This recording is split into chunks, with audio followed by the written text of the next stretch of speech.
Good thing that it's replaceable. Yes. Well, I don't know what a Himalayan salt lamp looks Yeah. like. Basically, I've never big seen block one for real. Of translucent, it looks like quartz. It moves up and down and stuff. No, that's a lot. just a rock that lights up, and it's supposed to. This one says it Ah. purifies your air, but it's cast this very pretty, like orangey pink Ooh, kind of glow in the room. That's Let me nice. see if I can. It's easy to show you.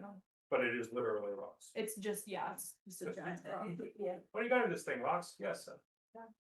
Well, you know, I was wondering why it was so heavy. I don't think like what that could possibly be. Well, you lift weights, I lift weights. Time to get by with lifting weights. Oh Fair yeah, enough. man. Yep. This is a nice strength training.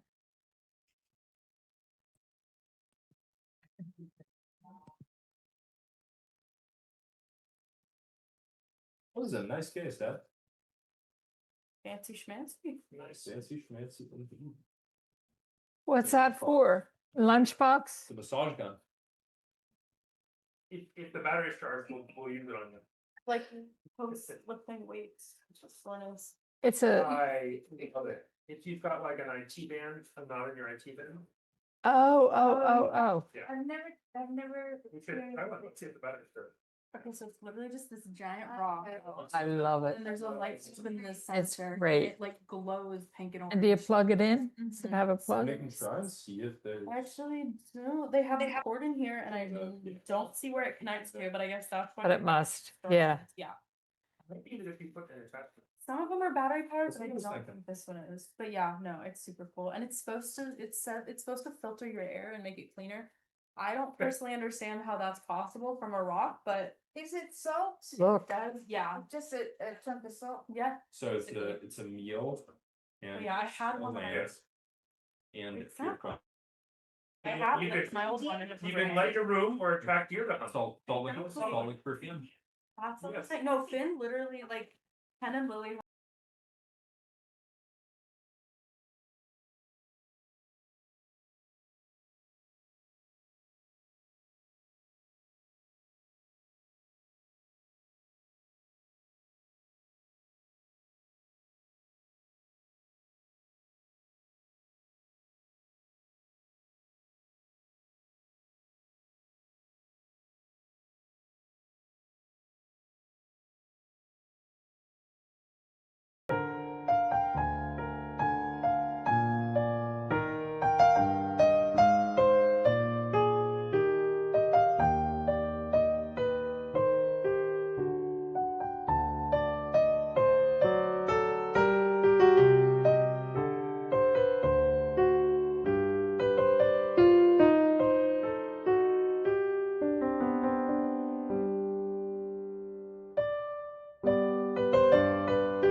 Okay, we're ready to start.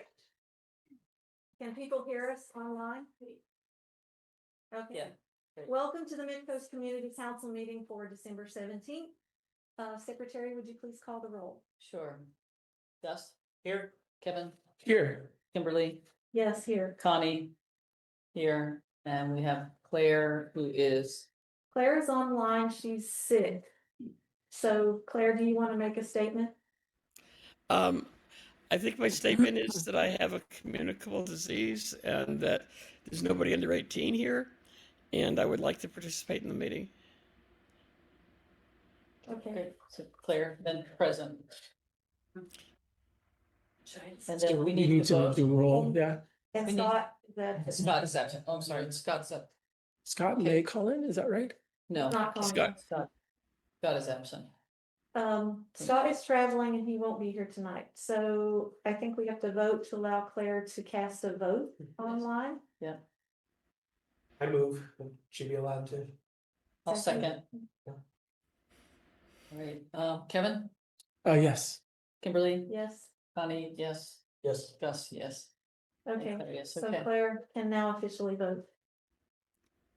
On to the Board of Supervisors report and reports from other government officials. Marisol is not able to join us tonight. I think Deborah Penrose is here. Deborah, would you like to give us a report?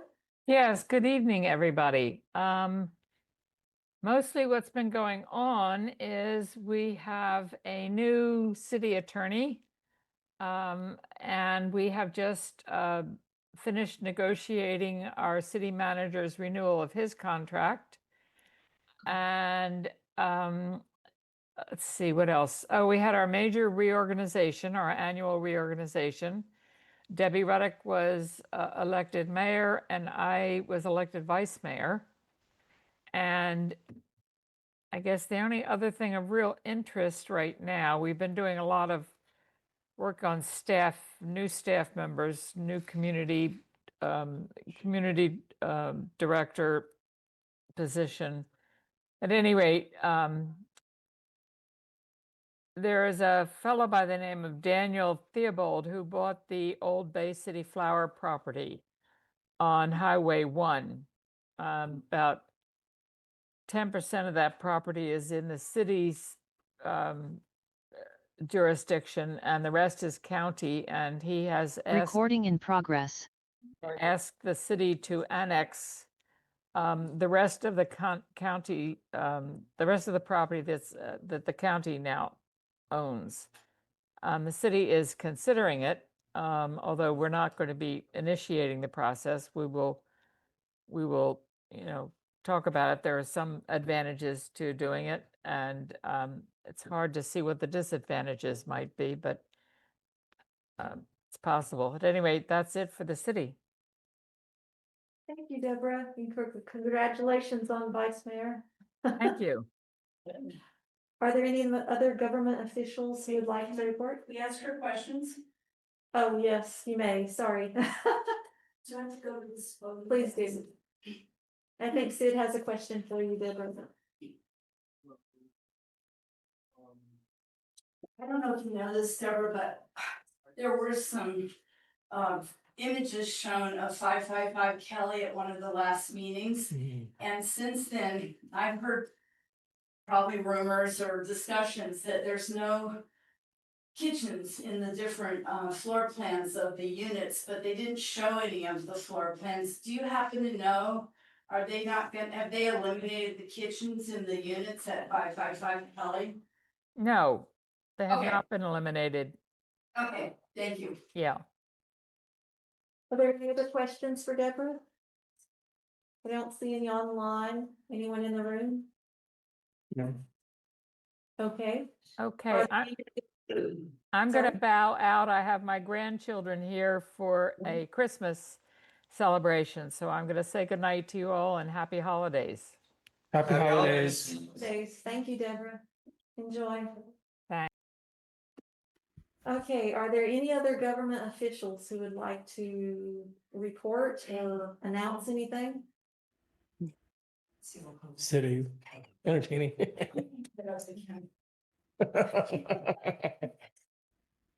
Sorry, Sid. Sid Young, MWSD, there's not gonna be a meeting tomorrow night, because Clemens is on vacation and we will not have a meeting until January.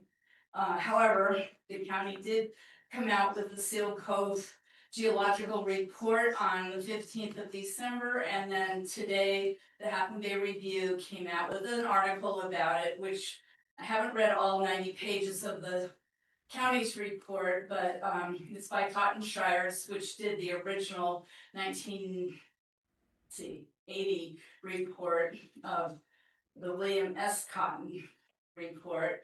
And there are some irregularities from what the review reported, but I'm hardly barely through it because it's been busy lately. And there will be a county meeting for the neighbors of Seal Cove in January, so we'll see what they have to say. And, you know, they have changed some of the zones out in Seal Cove. That's all I have. Thank you. Thank you, Sid. Are there any questions for Sid? I don't see any online and none in the room. Okay, we'll move on to public comment and announcements, and I'd like to begin with one announcement. Councilmember Chris Rogers has resigned from the council for personal reasons. And so we now have a vacancy. I guess consider running for the MCC. We are down one member, so if anyone's interested, or if you know anyone who's interested, please let us know. We're a lively group. Days. So you know if that's gonna be an appointment or an election? Appointment. It's likely to be an appointment for a partial term. When was this term gonna be up? He would Yeah, have 3 more years. Yeah, please. Yeah. I mean, I did ask the county council this question, and we could wait till the elections, but we'd be down for the whole year without a 7th member, and they advised against it, so. Kimberly, I also have a community announcement that is not on the agenda Okay, and fairly benign. I just wanted to say that Coastside Allies engaged with GCSD, the Chamber of Commerce, and Coastside Buzz to put on a series of events called El Granada Festive. We were very fortunate to be working with the Harbor District, who graciously gave us their land and space for free and helped us with contracting.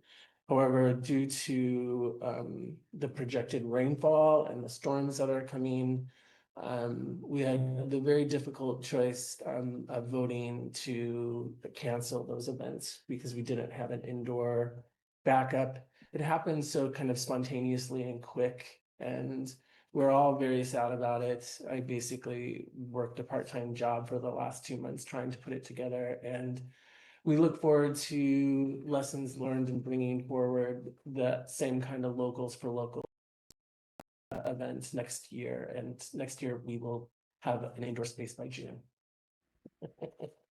So thank you for letting me make that announcement. thank you, Kevin. Are there any other announcements? I'd like to open it for public comment.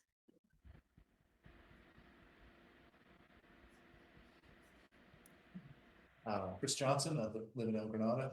Claire, I hope you feel better. The voice sounds pretty bad there, and Kevin, I'm sorry about your event. I know you put a lot of time and effort into that, so really looking forward to it. I think it's a great idea. Sorry to hear that happen. Thanks. The comment I wanted to make, and I've already kind of mentioned it to a couple of council members, but so they know, but I just as a citizen, I wasn't thrilled when I looked at the agenda today and saw that there were 2 draft letters on the consent agenda. Now, as Dave has pointed out, anybody can call to have these letters pulled off the consent agenda, but even though maybe the issue was discussed at the last meeting, such as the swimming pool, but there was also the parking lot letter.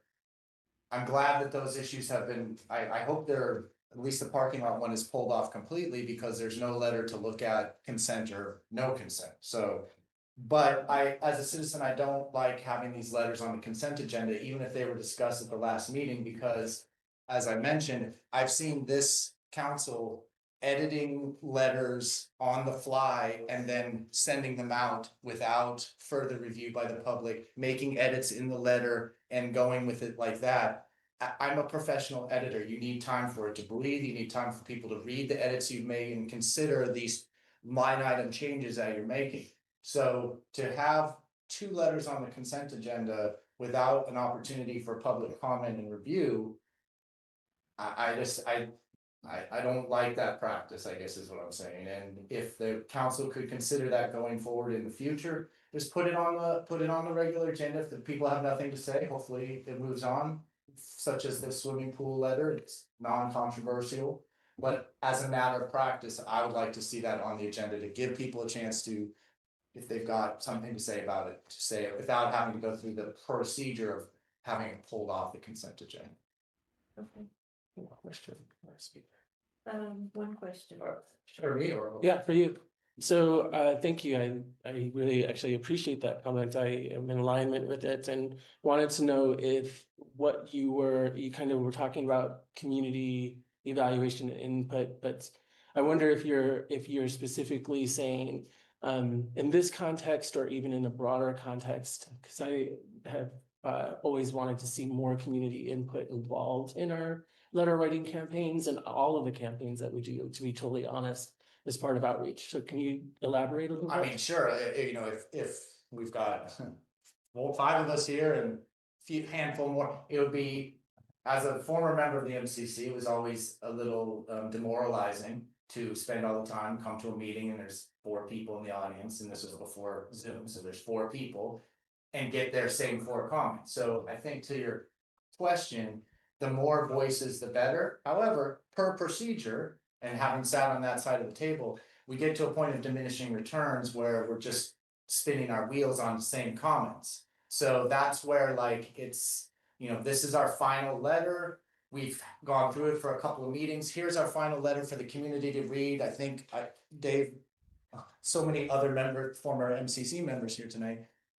I don't know if it's a Brown Act or MCC bylaws that you need to have these documents up 72 hours before the meeting, so people have a chance to process them and think about them. And again, I've seen letters come up like 2 hours before the meeting, which again, doesn't feel good, and you just don't have time to process that. So I would say, like, in the future, if this has gone through a couple cycles and you've now got like a, you know, final draft, maybe put that in the agenda, like final draft. We've had a couple meetings on this. If you have any, you know, major things to do here, and try to advise people away from, we don't need to worry about, you know, remove the serial comma or the capitalization here. We're talking about major strokes. Everybody happy with the major strokes? Great. You know, people can come, but the reason you need to have it on the agenda is you need people to come and say, I approve of the letter you're sending. I really like that. Thank you very much. And get that on the public record that they're approving the letter you're sending. On the consent agenda, nobody can say whether they approve or disapprove of the letter you're saying, because it's not up for public discussion. Thank you for clarifying. Thank you very much. Is there anyone else in the room who have public comment? Good. Oh, sorry. Went to the fire board meeting, went to the fire board meeting tonight, and Jim Sayre was there from Red Alert, Moss Beach, Montera, and he spoke with about the Caltrans right away. And anybody here doesn't know, that's in the back of Montera and goes up the Montera Mountain. And basically, he mentioned that it's 100 acres, and originally back in the 1970s, it wasn't a flammable acreage full of overgrown, uncontrollable burning materials, because Caltrans let it get out of hand. And now it's combustible materials. And they're trying, that's a group of people, there's about 100 members interested in trying to get Caltrans to do the right thing and, you know, clear it from all the flammable materials. But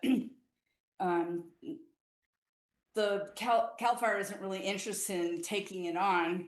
They don't think it's their job. Maybe you could get somebody here from our Red Alert, Moss Beach, Montera to address it too. But some of the risks are there's no defensible space or separation between the homes. And despite 30 feet of debris clearing, some of the areas have debris piled up and it could light up the canopy above it and sparks could ignite it. Public utilities such as the Alta Vista wells could be endangered and it could melt the lines and endanger our water supply because they're at the top of the mountain there. And also the main problem that we all worry about is the risk of evacuation down to Highway 1 and the congestion and the choke point. So, and I brought up after he mentioned that, the fact that, I don't know if any of you realize, but we're in the next phase of RENA numbers now, and Pacifica has been given a mighty number to produce more housing. And if you look on their planning department, they have something coming up at Seaball. There's another thing at the Pacifica Quarry, and there's all kinds of other things. I think there's one on Crespi. There's a lot of homes that they've been told that they have to build in the next housing element. And that's going to create even more of a logjam for mid-coasters getting out of here day in and day out, but especially during an evacuation. So I think we need to do is everything that we can to kind of help that along as far as Red Alert Moss Beach. Thank you. Thank you, Seth. Okay, Dan Haggerty. Yes, hello everyone. Can you hear me? Yes, Dan. Yeah, I just want to say, hey, thank you, Chris Johnson, for bringing up the issue. And Chris, I agree with, or to the MCC, I agree with everything that Chris just mentioned. That's all I have to say. Thanks, Dan. Could we? It's distracting. One person could facilitate. I'm sorry. I was just thinking something.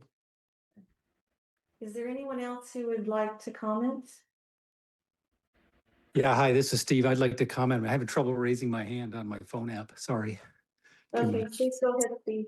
I'll make it very brief. And I also wanted to say, my comment was that I wanted to suggest that the letter regarding the Harbor District plan be removed or pulled from the agenda. And so I'm just going to second the comments that Chris made earlier.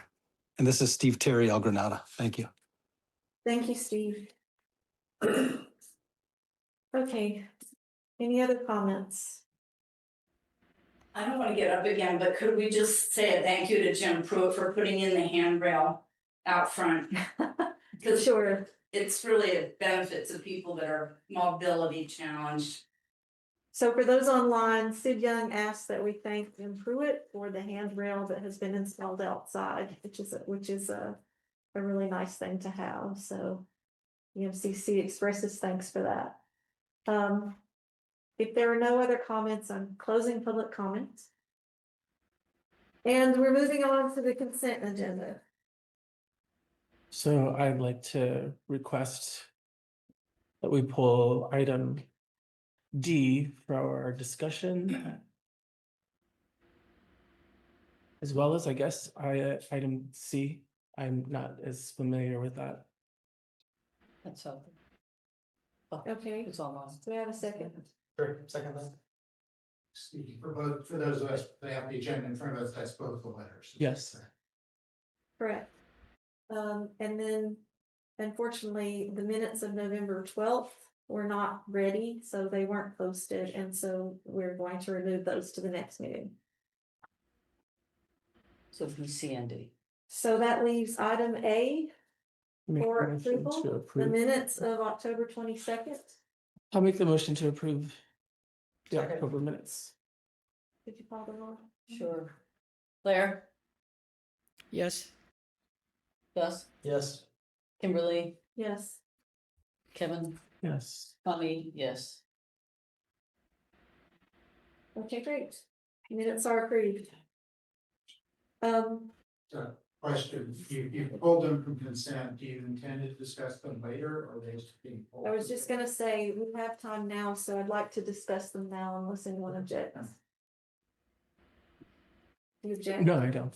Okay, so let's start with the Harbor District parking lot So letter. generally, they get discussed at the end of the agenda, you pull them from consent.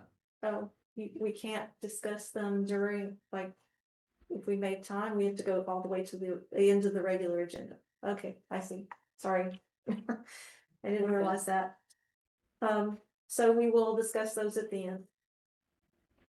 That takes us to the regular agenda, which is the MCC 2026 nomination of officers.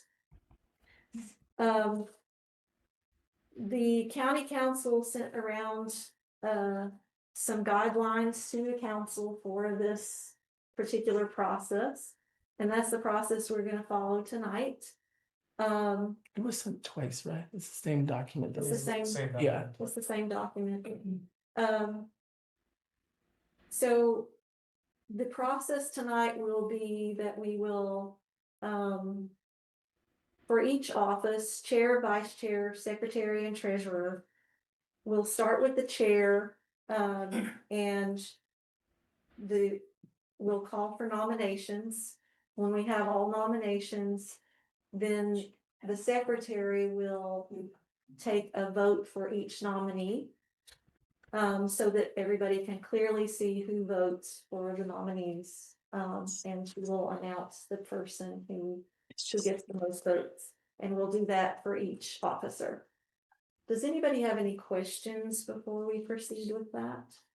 So can I just ask, when does public comment come into this process? So public comment will come in after we have the nominees. Each nominee will have a chance to make a statement, and then we'll have public comment, and then we'll call for the vote. Okay. Are we all on the Sounds same good. page? Yes. Can I add something? Who was that? I would like to add something. Sure. That anybody can nominate anyone else on the council, including themselves, and including someone who is not currently present. That's my understanding. Yes. Okay.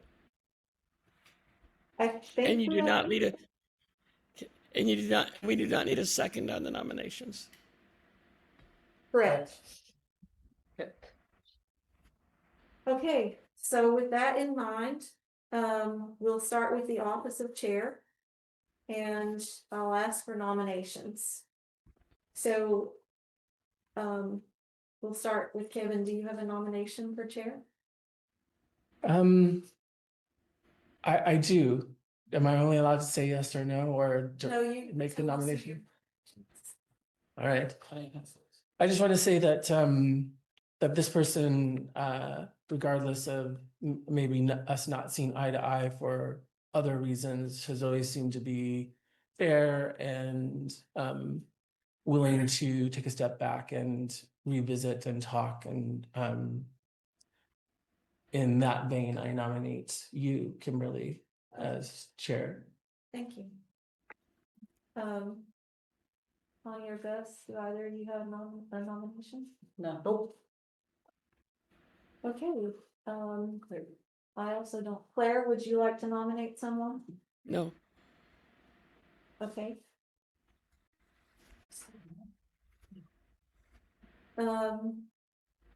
Leaves you, Kimberly. Sorry, I'm a little,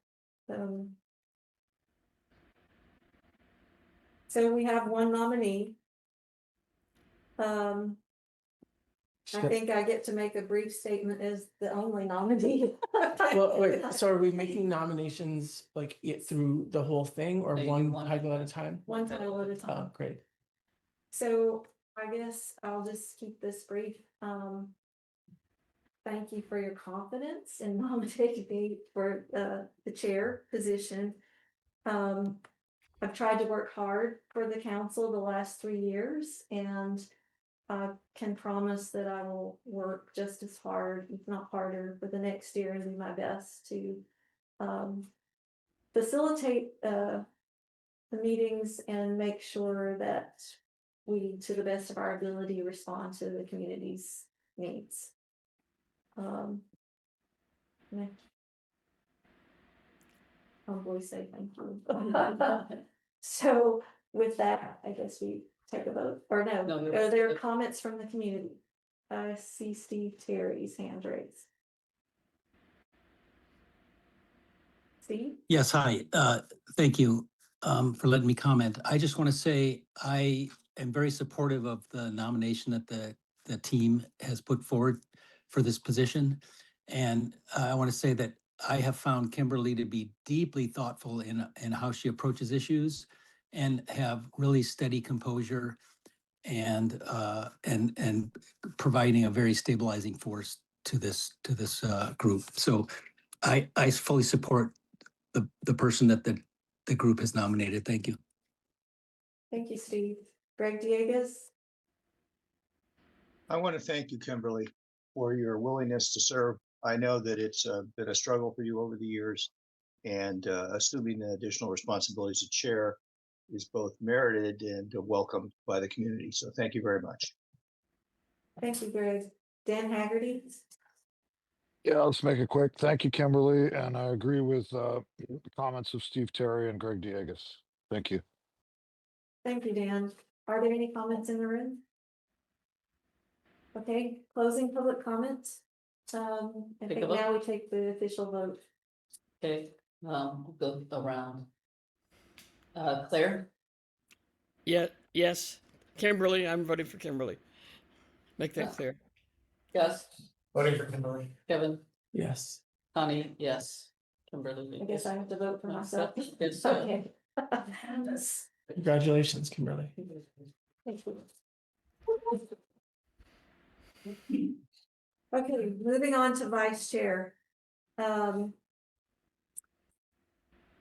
vice chair, we'll take nominations. I'm not sure if I should ask each person or just let you volunteer your nominations. Does anybody have a nomination for vice chair? I nominate Scott. Okay. Claire nominated Scott. I would like to hear Kevin's pick on why he would be a good vice chair. So I'll nominate him so I can hear his Yeah. pitch. Okay, Okay. so we have two nominees. Can I Okay. nominate another person too, or is one enough? I won't complicate things. I'll just leave it like that. So You have two already, right? we have two nominees. Are you suggesting there's a third? I've already made one nomination. I don't think I should make another one. Okay. Okay, just, this is for vice chair.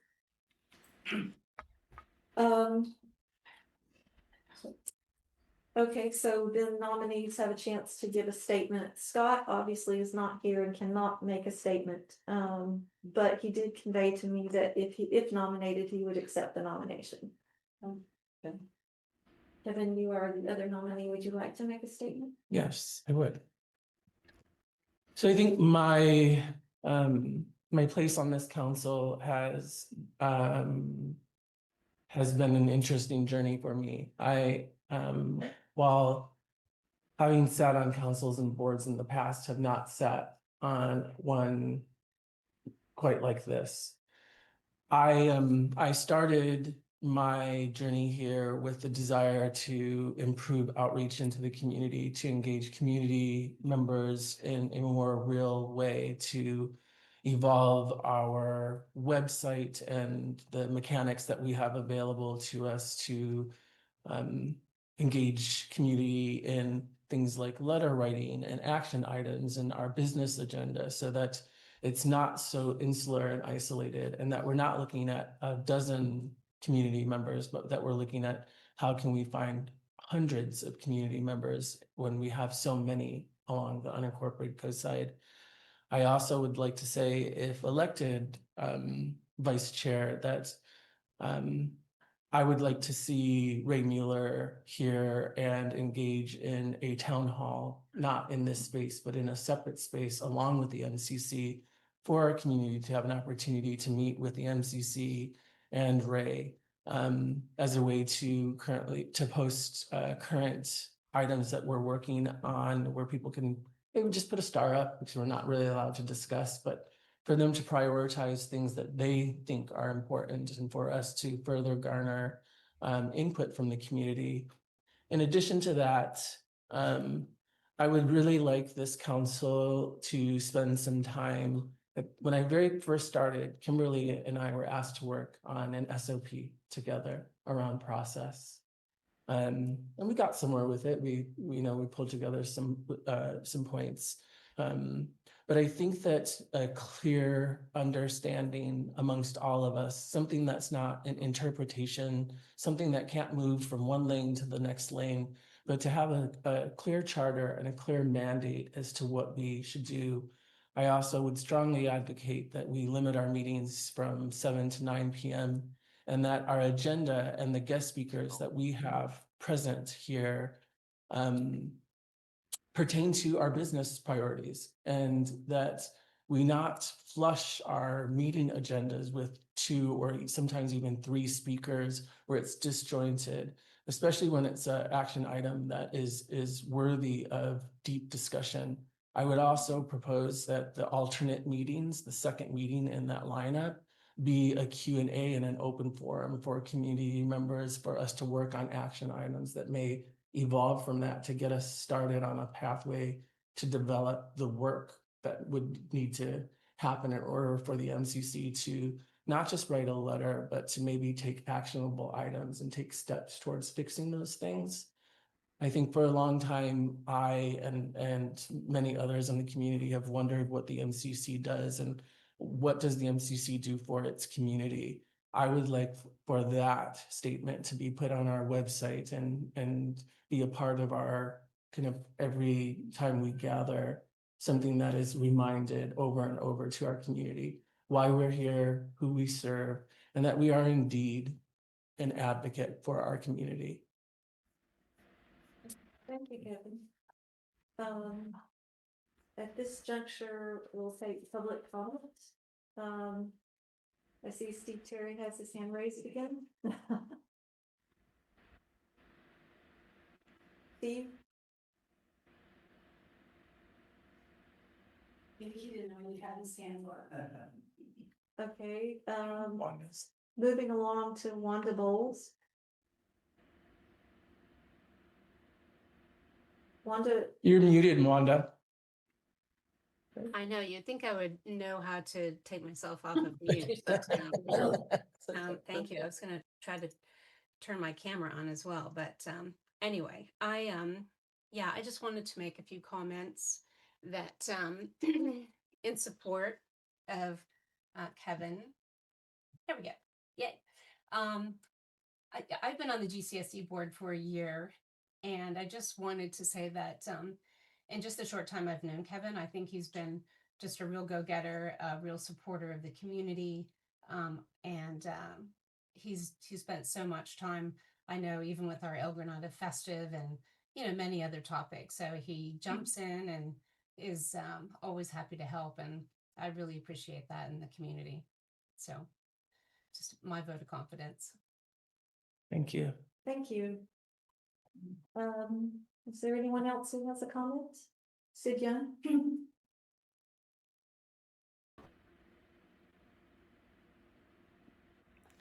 I'm sorry, Scott's not here because he did a good presentation about the fire thing, but I will say one thing Kevin said that really resonated with me was how sometimes we try to rush through too much on our agendas. And like a couple weeks back, we had a guy come, I don't know where he came from, but he was from a transit agency, and he was almost wrapping up, and they said, well, you'll have to come back. And I felt that was really rude to him. And he only had just a little bit more part of his presentation to give. And don't push too many people onto an agenda if they've come from wherever. And because we have an agenda to get through, that's what I wanted to say. And also, I don't like to see us have too many people on the agenda, because then our meetings last too long. Even if you're just sitting at home watching it on your computer, it gets tiresome. Sometimes I've just turned it off, and, you know, especially if you're editing a letter late at night, I can't go through that. So that's because I'm old. Thank you. Thank you, Sid. Dan Haggerty? Yeah, I think I just wanted to say both candidates are excellent. I would like also to add that you know, there is a lot to know.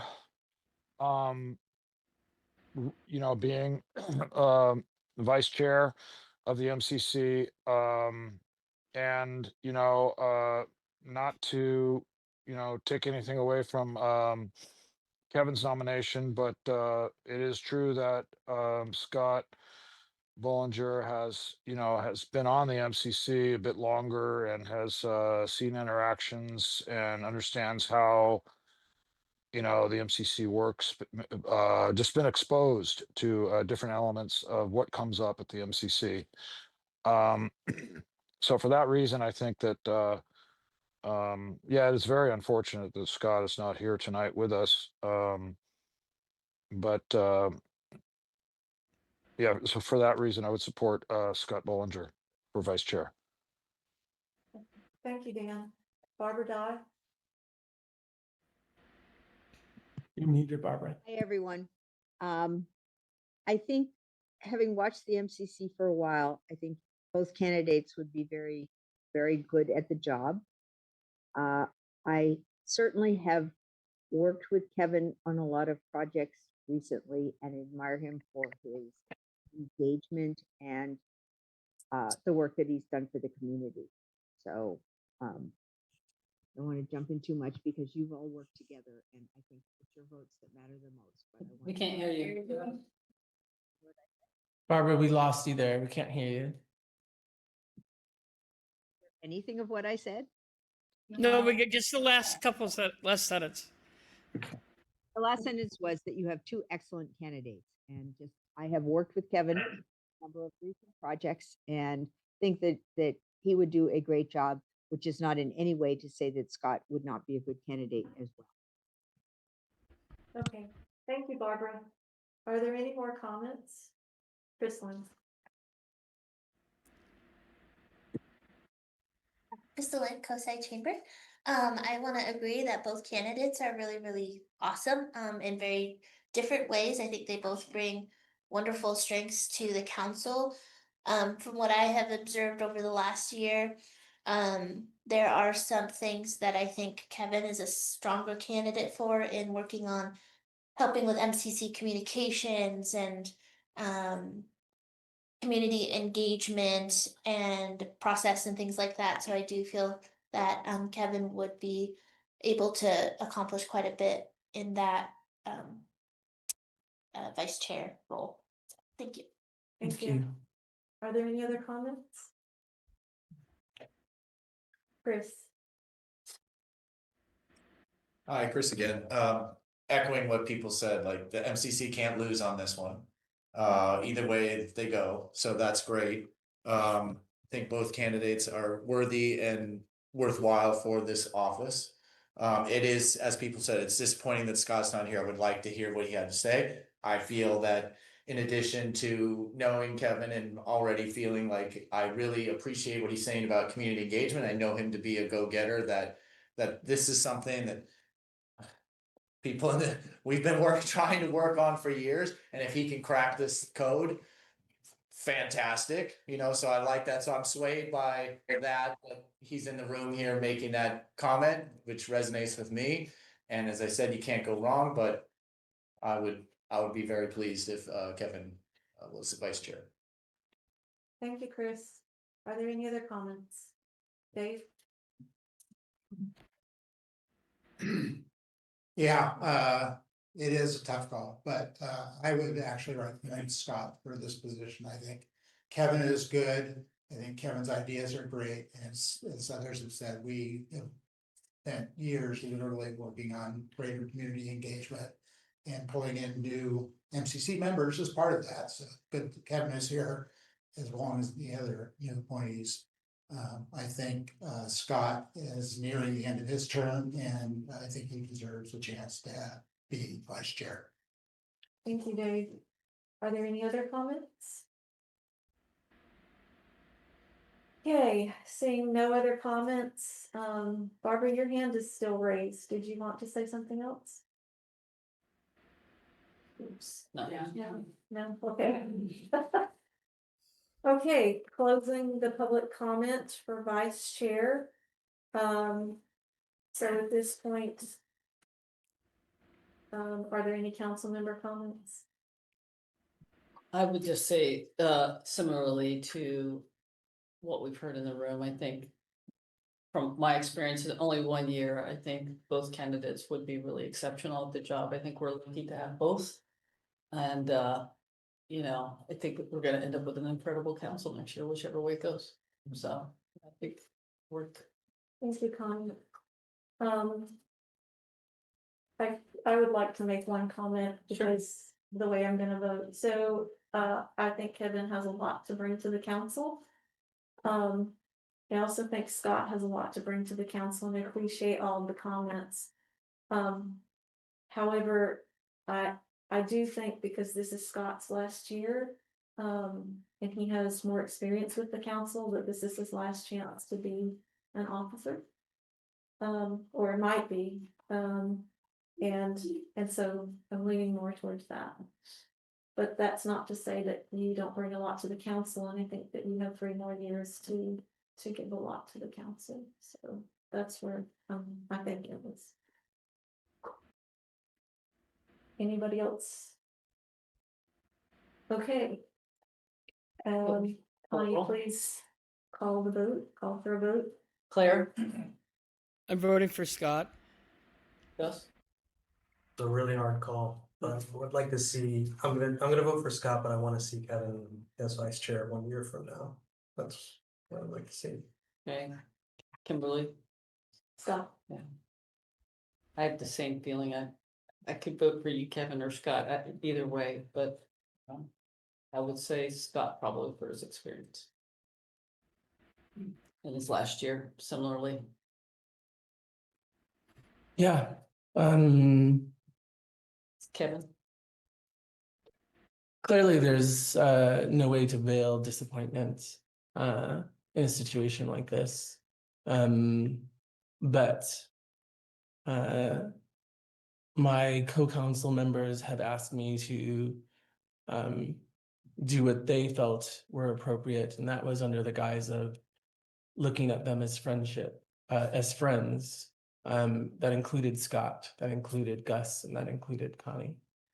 And that includes Kimberly. I would at least like to hope that there's room for us to have a more friendly discourse over the next year.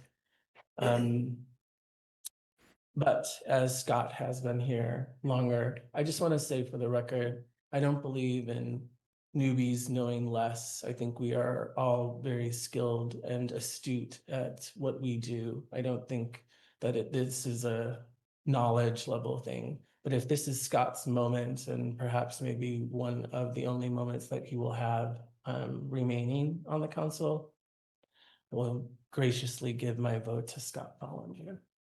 So thanks for David. Okay. So Scott is the next vice chair. Moving on to secretary.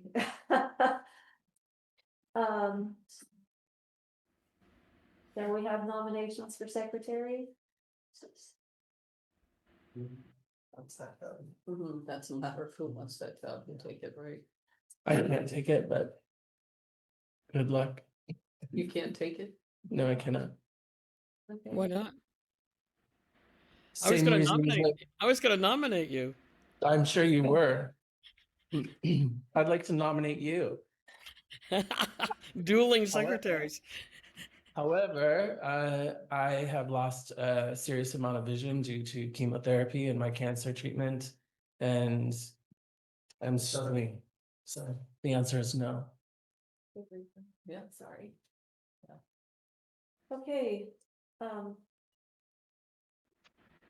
I don't know how we thread this needle, like, it was such a struggle for me to come up with just one letter. Like, Okay. So we are in. Can I- shape to find this out. Can I share a comment, please, about this particular role? Yes. So, in multiple conversations with Ray about this exact thing, I know that Crystalline gave us a public, I was gonna say public appearance, but you presented on this and in public comments and mentioned how most other people have staff assigned to their bodies.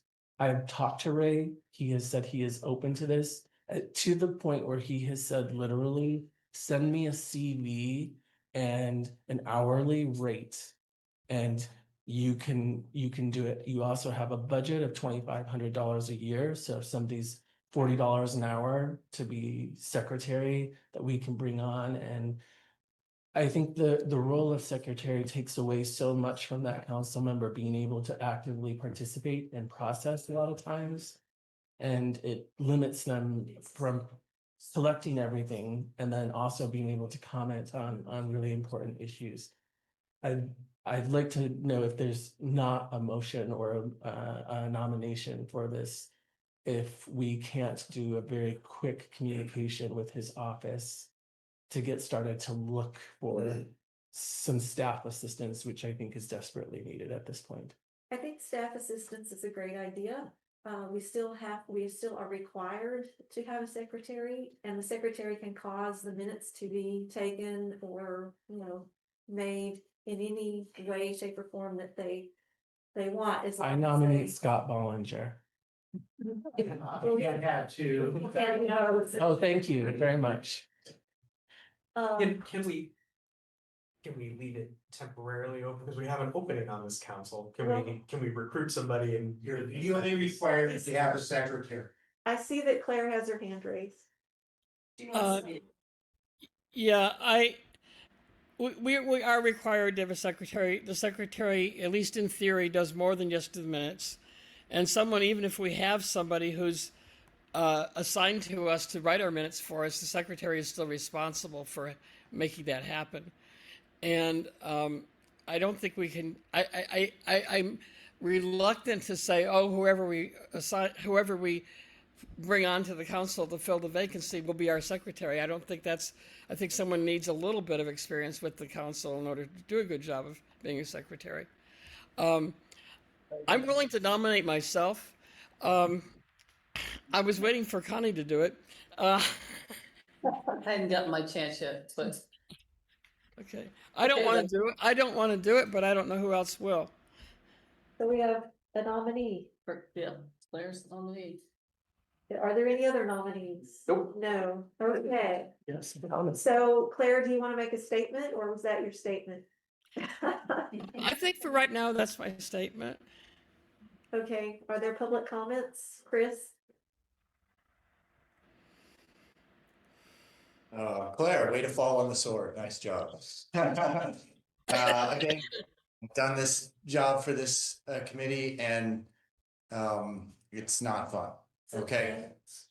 But the thing is, as people point, the role of secretary is an important position. And if we could divorce it from the whole minutes thing, it can even be a position of authority or power. I mean, I hate to even use that word because that sounds very negative, but it can be a very influential position. So, and I'm going to get a lot of flack from my friends from this, but the solution, you need to have a solution for the minutes. And I'm going to suggest that you make like a Gemini gem or something that digest, has a kind of a summary of the meeting. And then the secretary would be responsible for reviewing that, making some slight amendments or something and publishing that AI generated summary, which, oh my gosh, the amount of stuff I'm going to take in the next week from people when they see this. Because I personally think it's the end of the world, but AI. But in this situation, this is a major problem that's been vexing this position at the MCC for a long time. And as people said, if we could take the secretary out of the mind numbing and distracting job of taking notes during the meeting so that they could do other duties that would benefit the MCC, then I think and this would, using a Gemini gem or something like that would be no cost. So we wouldn't even need to get that money from Ray or anything. We would just have to have somebody with some computer skills who could, and there's lots of people in this community, probably even people on this board, who could do it. I think that's a way around the negative aspect of the secretary position. Okay, thank you, Chris. Dan Haggerty? Dan, you're on mute. Okay, yeah. Yeah, here we go, Chris. Here's what you were expecting. Yeah, so I'm a bit concerned with any AI involvement. I want to say it first that I agree with Claire that there has to be an anchor secretary, clearly. And following different public meetings over the years, some of them they just do a summary, very short summary, who was there, this and that, who voted on what was passed. And then the MCC, I think it was led mostly by Lisa Ketchum. It is helpful. There's no doubt it's helpful to have summarized comments of the community. And so it's up to the chair, and I would be open, I would support some help from the county if and it's very important that the minutes are accurate. Okay. And then the longer they are, the harder it is to read to confirm that it is accurate. So they should be, summarized. And yes, it's a task to do a good job there. Number one for the record, and number two for or I should say, number one for the required record, and number two for the ease of the community to kind of be able to kind of see, who said what. Having said that, so would be open to some type of a subcontracting or help from the county if they could get a human being and not AI to work for us, and create a summary of comments. I think I'd be open to, I think that would be reasonable, and for the MCC and the county. So Okay, and I'll stop there. that we're talking about Yeah. process now, and we're not talking about candidates. Can I So please just make a clarifying comment hold on after? just a moment. Do you want to finish up, Dan? Are you done? Yeah, no, that's all. I said it all. Thank you. All right, And thank Greg you. Greg Villegas? Kimberly, do you not want comments on that suggestion? Is that what you just said? It was very short, but we're moving on to like a topic versus Claire as a candidate. I would comment that you need to combine one extra thing. I think it's great to start using AI, but you better fix the microphones. Everybody in the council chamber has to have a working microphone. I've been using AI frequently over the last couple of months, trying to go through 2,000 pages of Plan Bay Area that the MTC has been putting out. It's been an enormous help, and it has done a decent job summarizing threads and providing me with good stuff. So you do need a secretary, but I think AI can help lighten the burden. And if even better, we could get a staff member from Ray, that would be also great. Thank you. Are there any other comments? Dan, Dave. I'm gonna repeat what was said, but I'll try and be very brief. As person who was secretary 3 times in actuality and 6 times in practice, it is very, very hard to be a good secretary at the meeting, but using the recordings It's much easier. You record the absolute minimum during the meeting and you can participate. And then you go back and you listen to the recording or the transcript afterwards, which is incredibly painful. But it does work, and that would also work for a hired employee. I think if Ray will pay for a hired employee to do that, that's wonderful. I would strongly oppose the AI approach. The very best AIs are 72% accurate. That's Okay. not good enough. Thank you, Dave. Kevin? So just a clarifying comment, no offense to you, Claire, my suggestion was that we actually tap the county just for a meeting minute taker, not for the role of secretary. I think that the everything that has been said here only echoes that sentiment, and Claire needs to be able to participate in this meeting just like all of us do. And taking the actual meeting minutes is what detracts from that. So I would propose that we tap the county for the ability just to do what he offered, submit a CV for us to get some staff, just a staff person, not a council member, nobody voting on anybody or making comments on things, to take accurate minutes So to you're send them. proposing this as an agenda item? Yes. Okay. There has a hand up. Sid?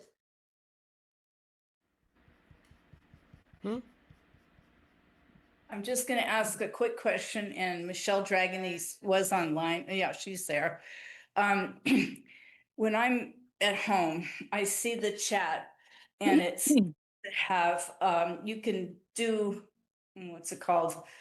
Closed captioning, and it pretty much captures everything that's being said. And I thought that we were saving our chats.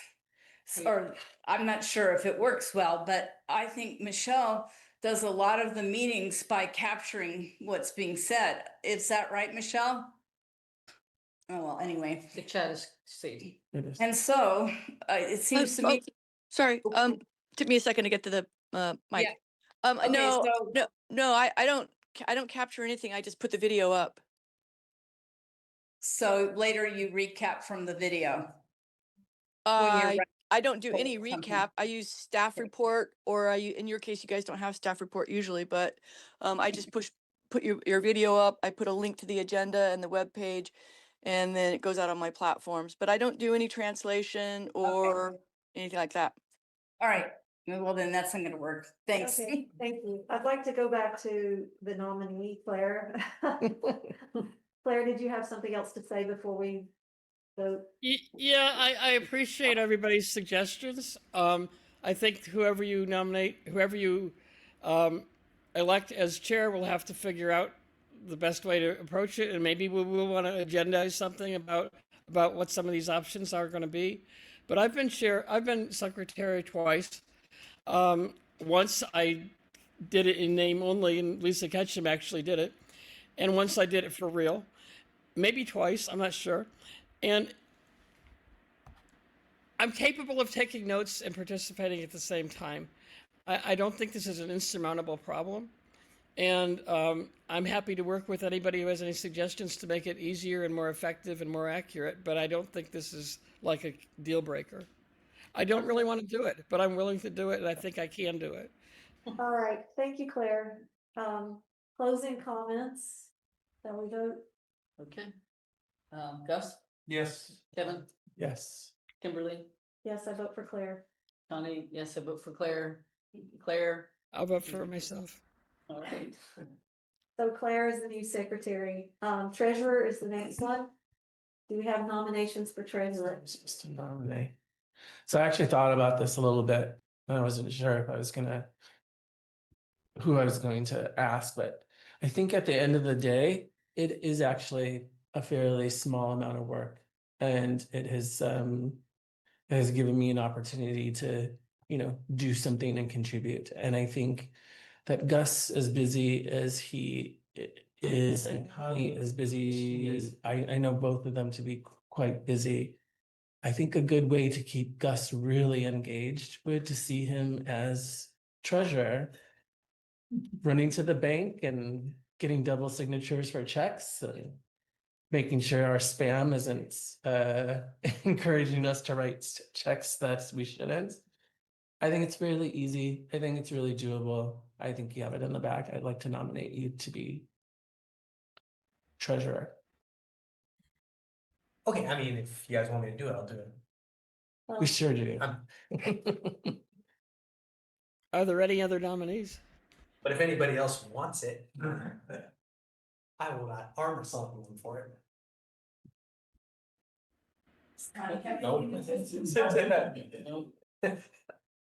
Right. Well, Anybody I'm else gonna have anything to nominate say? you, but if you No, don't want to accept the nomination. No, that's okay. Hey, Gus, I think you're the nominee. Is there public comment? Did you want to speak? Or do you have a statement? That was my statement. All right, That you was your didn't want me to do it. Okay, I do have one comment. Dave, The worst thing about being treasurer is going down to the bank twice to have 3 different people, the old and the new, change the signatures. You can go to just a single signatory on the checks. You do not need to have both the chair and the treasurer sign the checks. Set up the account for a single signatory. okay, thank you, Dave. Awesome. Dan Haggerty? Yeah, I think I like the dual signature. I know it's it adds a little hassle, but I think for just transparency and just, you know, kind of in the public's eye, you know, it's good to have 2 signatures on a check payment. And I support Gus 100%. And as a past treasurer, I'll always be open to, you know, offering any help or advice or anything like that if anything gets sticky. That's all. Thank you. And really clarification. Yeah. So there is no required dual signature. Claire and I set that up at the very beginning because we thought that that was responsible. We were getting a tremendous amount of spam. So in instances where I needed to write a check, Claire has sent me an email and said, please go ahead and write the check, and it's been done. So that is not a requirement. Can I say something in response? That's just, I understand it's the bank's policy, but in a It's public not the venue. bank's policy. It's not. Yeah, it is. It is the bank's No, it is policy not. not It is not. not to have 2 signatures. Yes, not to have, but in a public venue, a public advisory committee, my suggestion would be to, you know, keep it that way. Right. That's all. Thank you. Thank you, Dan. Are there any other comments? I'll just say one thing, I don't wanna get up, at the fire board meeting tonight, they had a really huge amount of, a big dollar amount check that was stolen out of the Half Moon Bay mailbox that's been having trouble. And the county alerted them, it was somebody that's trying to cash it over in the East Bay, it was made out to in Dreamies. But it got stolen out of that mailbox that's been having troubles. And there were 3 different checks that had stolen, and they got that by, you know, canceling them and stuff. But don't anybody put their money in that bank, that mailbox over there. And, you know, Okay, thank you, Sid. they've enacted new procedures. Okay. So I'd like to close comment. Um, Call the vote. are you okay, Gus? Yeah, I'm good. Appreciate it. Well, I'm good. Just Okay, thinking like that one more item has been added to my list. let's vote. What's one more item at this point? Connie? Claire, I'm voting for Gus. Kevin, I'm voting for Gus. Kimberly, Yes. Connie, Gus, Gus. Awesome. Vote for me. Okay, so we have a treasurer. Thank you all. We're gonna move on to the next topic on the regular agenda, which is the MCC response to the San Mateo County Transit Authority. Transportation plan. Can I say Fred? something really quick? Yes. I would like to acknowledge everybody who served on the leadership team for the MCC in 2025. Kevin and Connie and me, and Kimberly has worked harder than any other vice chair ever. And so I appreciate everybody's effort, and thank you. Ditto.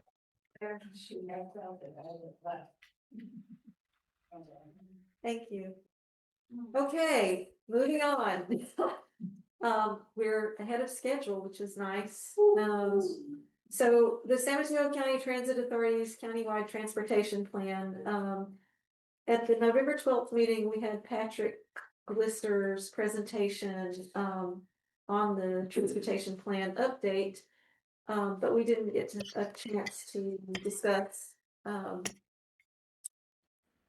the draft letter that he asked for.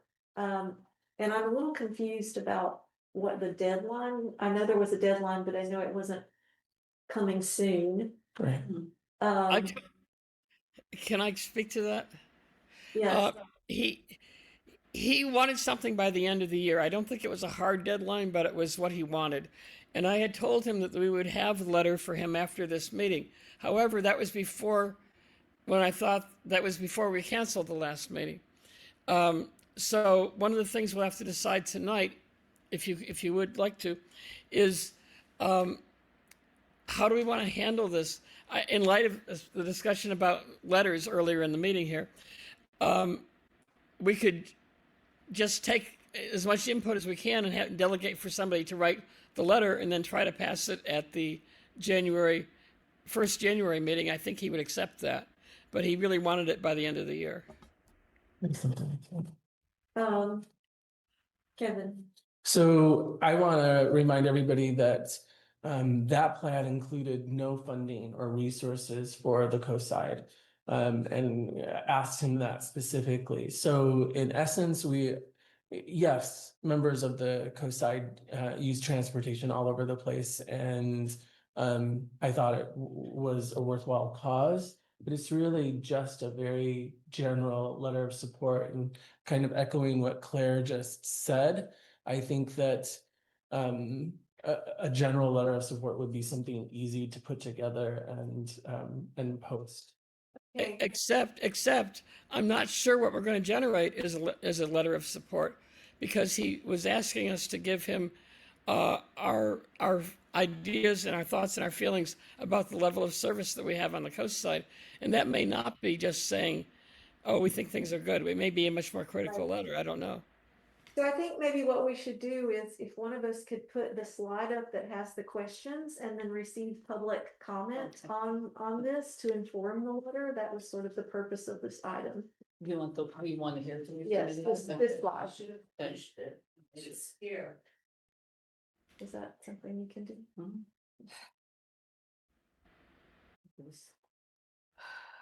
So these are the questions. Are these questions? Yes. Yeah, we want to hear from you. These are the questions that they wanted to have input from the community on. And the thought was that we would receive feedback from the community and then construct a letter based on that feedback. So with that in mind, are there other council comments or questions? So are we gonna send the Can we questions out? can we read these out loud for everybody in the room? It was posted and. It was posted. Can we read these out loud for everybody in the room?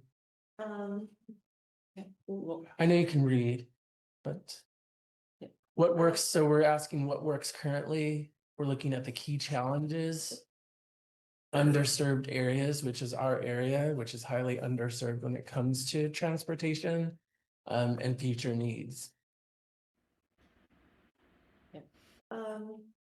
So I'd like to open public comment if the council has no questions or comments. Well, That's what, I think that. yeah, I mean, is this something that we can send to our email? I just. I'm not sure who sees the post. You know what I mean? Do we have an email listener we can send this out to, and just send us back an email with your comments on this? We can, but. To turn it around by the end of the year would be hard to do that. I mean, at this point, we still have to draft the letter. If we don't have a special meeting, then it has to be the first meeting of the year, which is past the deadline. I propose that we go ahead. I was gonna say my recollection was he wanted us to have a discussion at the meeting, and we said we didn't have time, so we said submit your questions and then okay, and then we would respond with answers, some thoughts on the questions, I think is where we. And then my proposal was that we just go through this as a council first and look at each of these and then offer public comment. Yeah. And then go Well, from there. I think what Patrick asked was to hear from the community on what they thought were, the things that they wanted to see based on these questions. So I But think if- that's a priority. We just, if nobody wants to speak to it, No, they do, they do. Okay, But so are we about to create a letter in this meeting? Is that what's about? no, we're Take going the to feedback. receive the public feedback and then discuss construction of a letter. Unless you suggest another problem. No, but if that's the case, then the letter we vote on in January is gonna be past the deadline anyway. But That's but acceptably past the deadline. And I don't understand why. Unless we call a special meeting, is there any? No, I don't think this rises to the occasion of a special meeting, but I'm just saying then.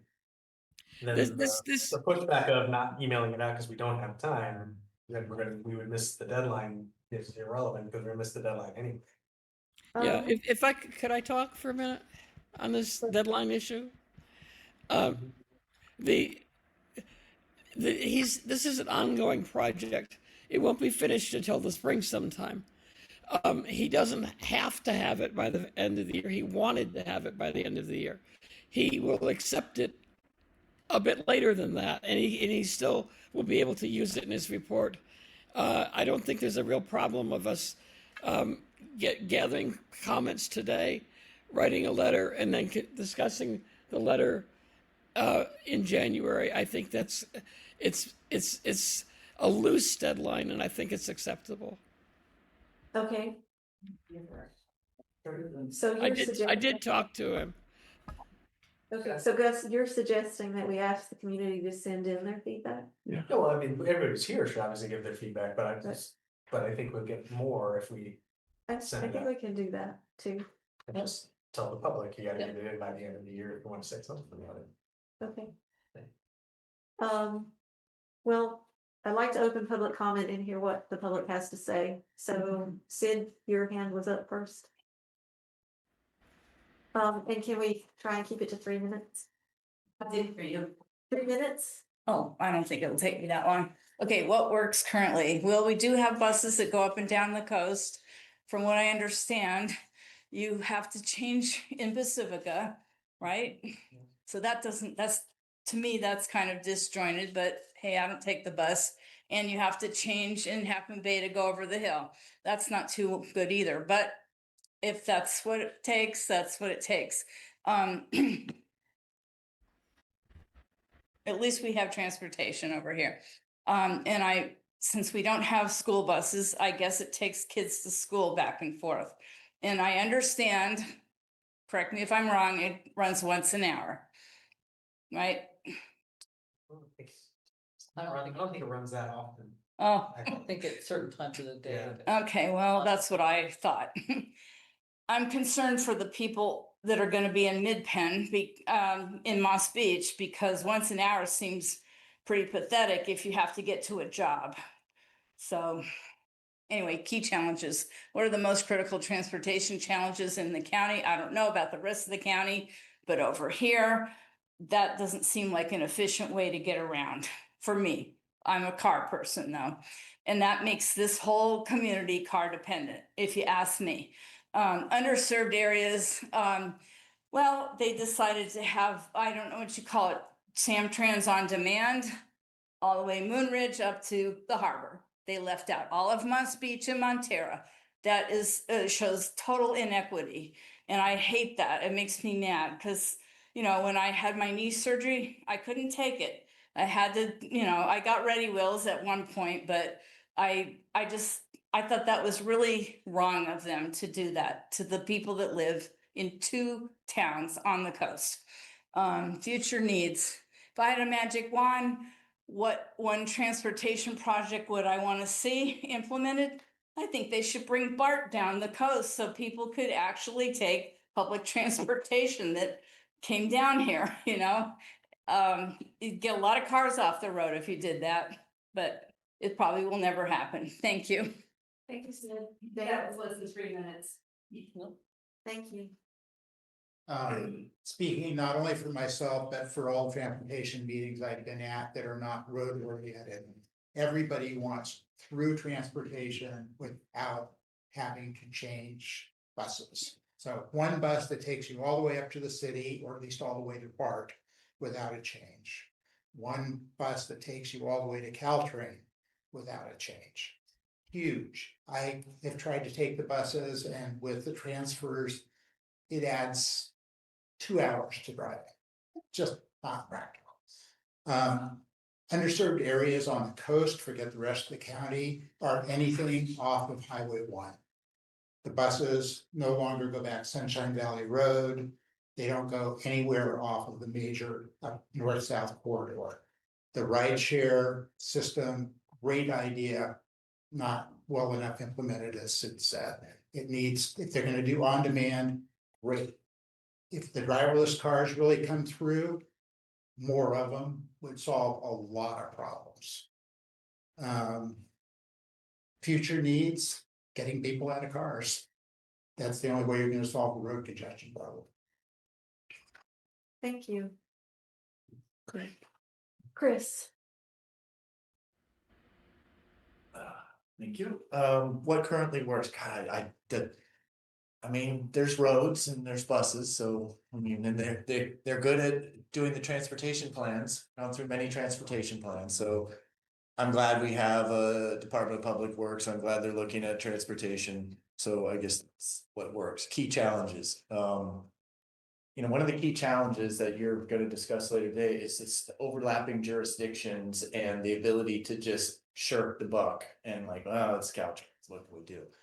So key challenges, I think, is solving that problem of these overlapping jurisdictions, and then not only Caltrans and county, but then you have City of Half Moon Bay and unincorporated county. So there's just that, I think, is a challenge that has to be solved, because going back to the transportation plans, I mean, we had this transportation plan that they spent 5 years on, whatever, that was going to be comprehensive and integrated and everything, and then just immediately seems like one hand doesn't know what the other hand is doing. And so I just feel like that's the major challenge here. Okay. Underserved areas. Late night, the bus stops running at 8:30. So if you're working at a restaurant in Half Moon Bay and you live in Moonridge, or you live in Montera and you're 15, or you don't have a car, how are you getting home? I don't understand. I know the economics of it, and that's why they don't run up Sunshine Valley anymore, which again, underserved area. Thank you for pointing that out. These buses need to run all night.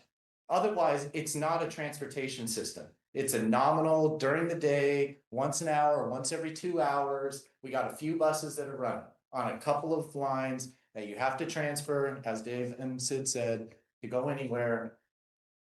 That's an underserved area in my point of view. Future needs. Here's my 2 magic wand items. One seems doable, yet hasn't happened, and that is a continuous off the highway bike path from Moonridge to Montera and even into Pacifica. There's no,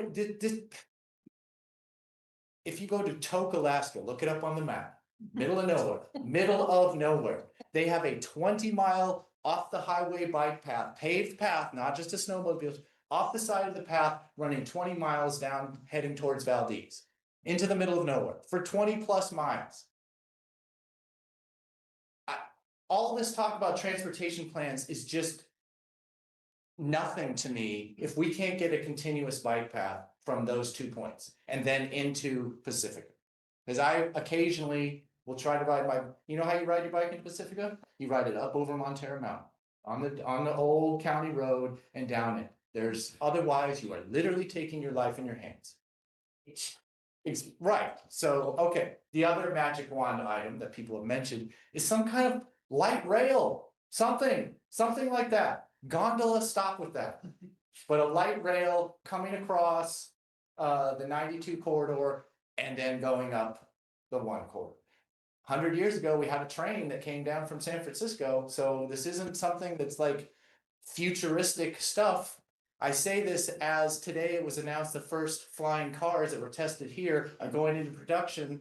That's the solution, flying cars? No, light rail. Let's get some light rail. Let's get 40, 50, 60, $80 million out here. And let's get some light rail, and then we can really feel like we're being honest about trying to solve the transportation problem. Thank you very much. I want to Thank you, piggyback on Chris. one thing he said. That Dave Canepa gave some people in South City, some kids, e-bikes. If they build us a bike path, at least at the high school, the kids could get down to school with a bike path if they had e-bikes. We wouldn't have to have buses. Sorry, Gus. Okay. Anyway. Thanks, Sid.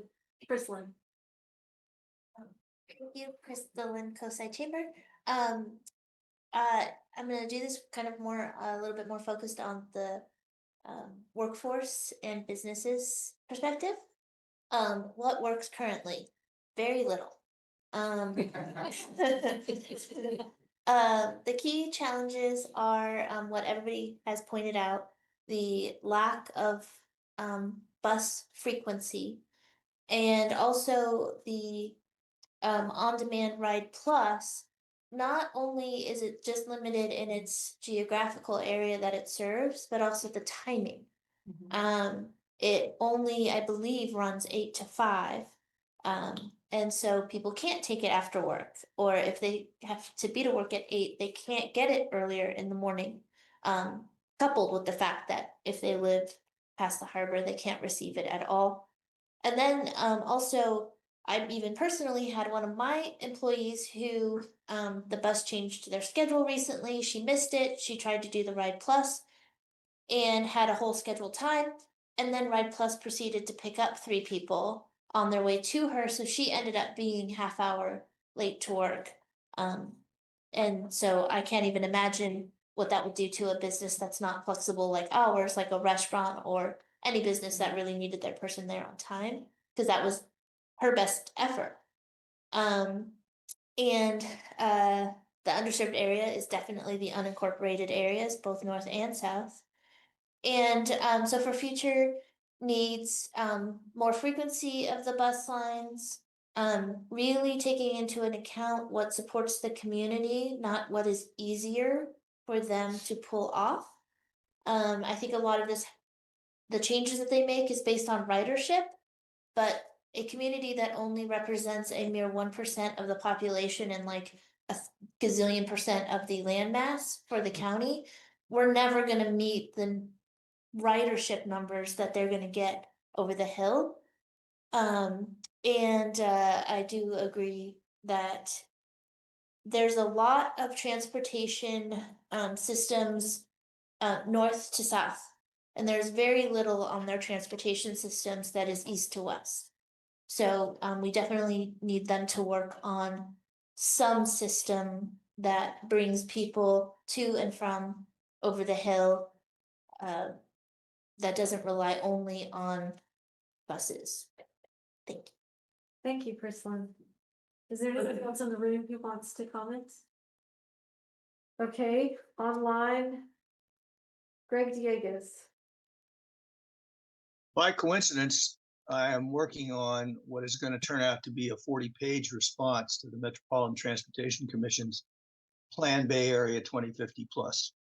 And the things you guys have just identified in the room is but the tip of the iceberg in terms of problems with the underperformance of our transit establishment.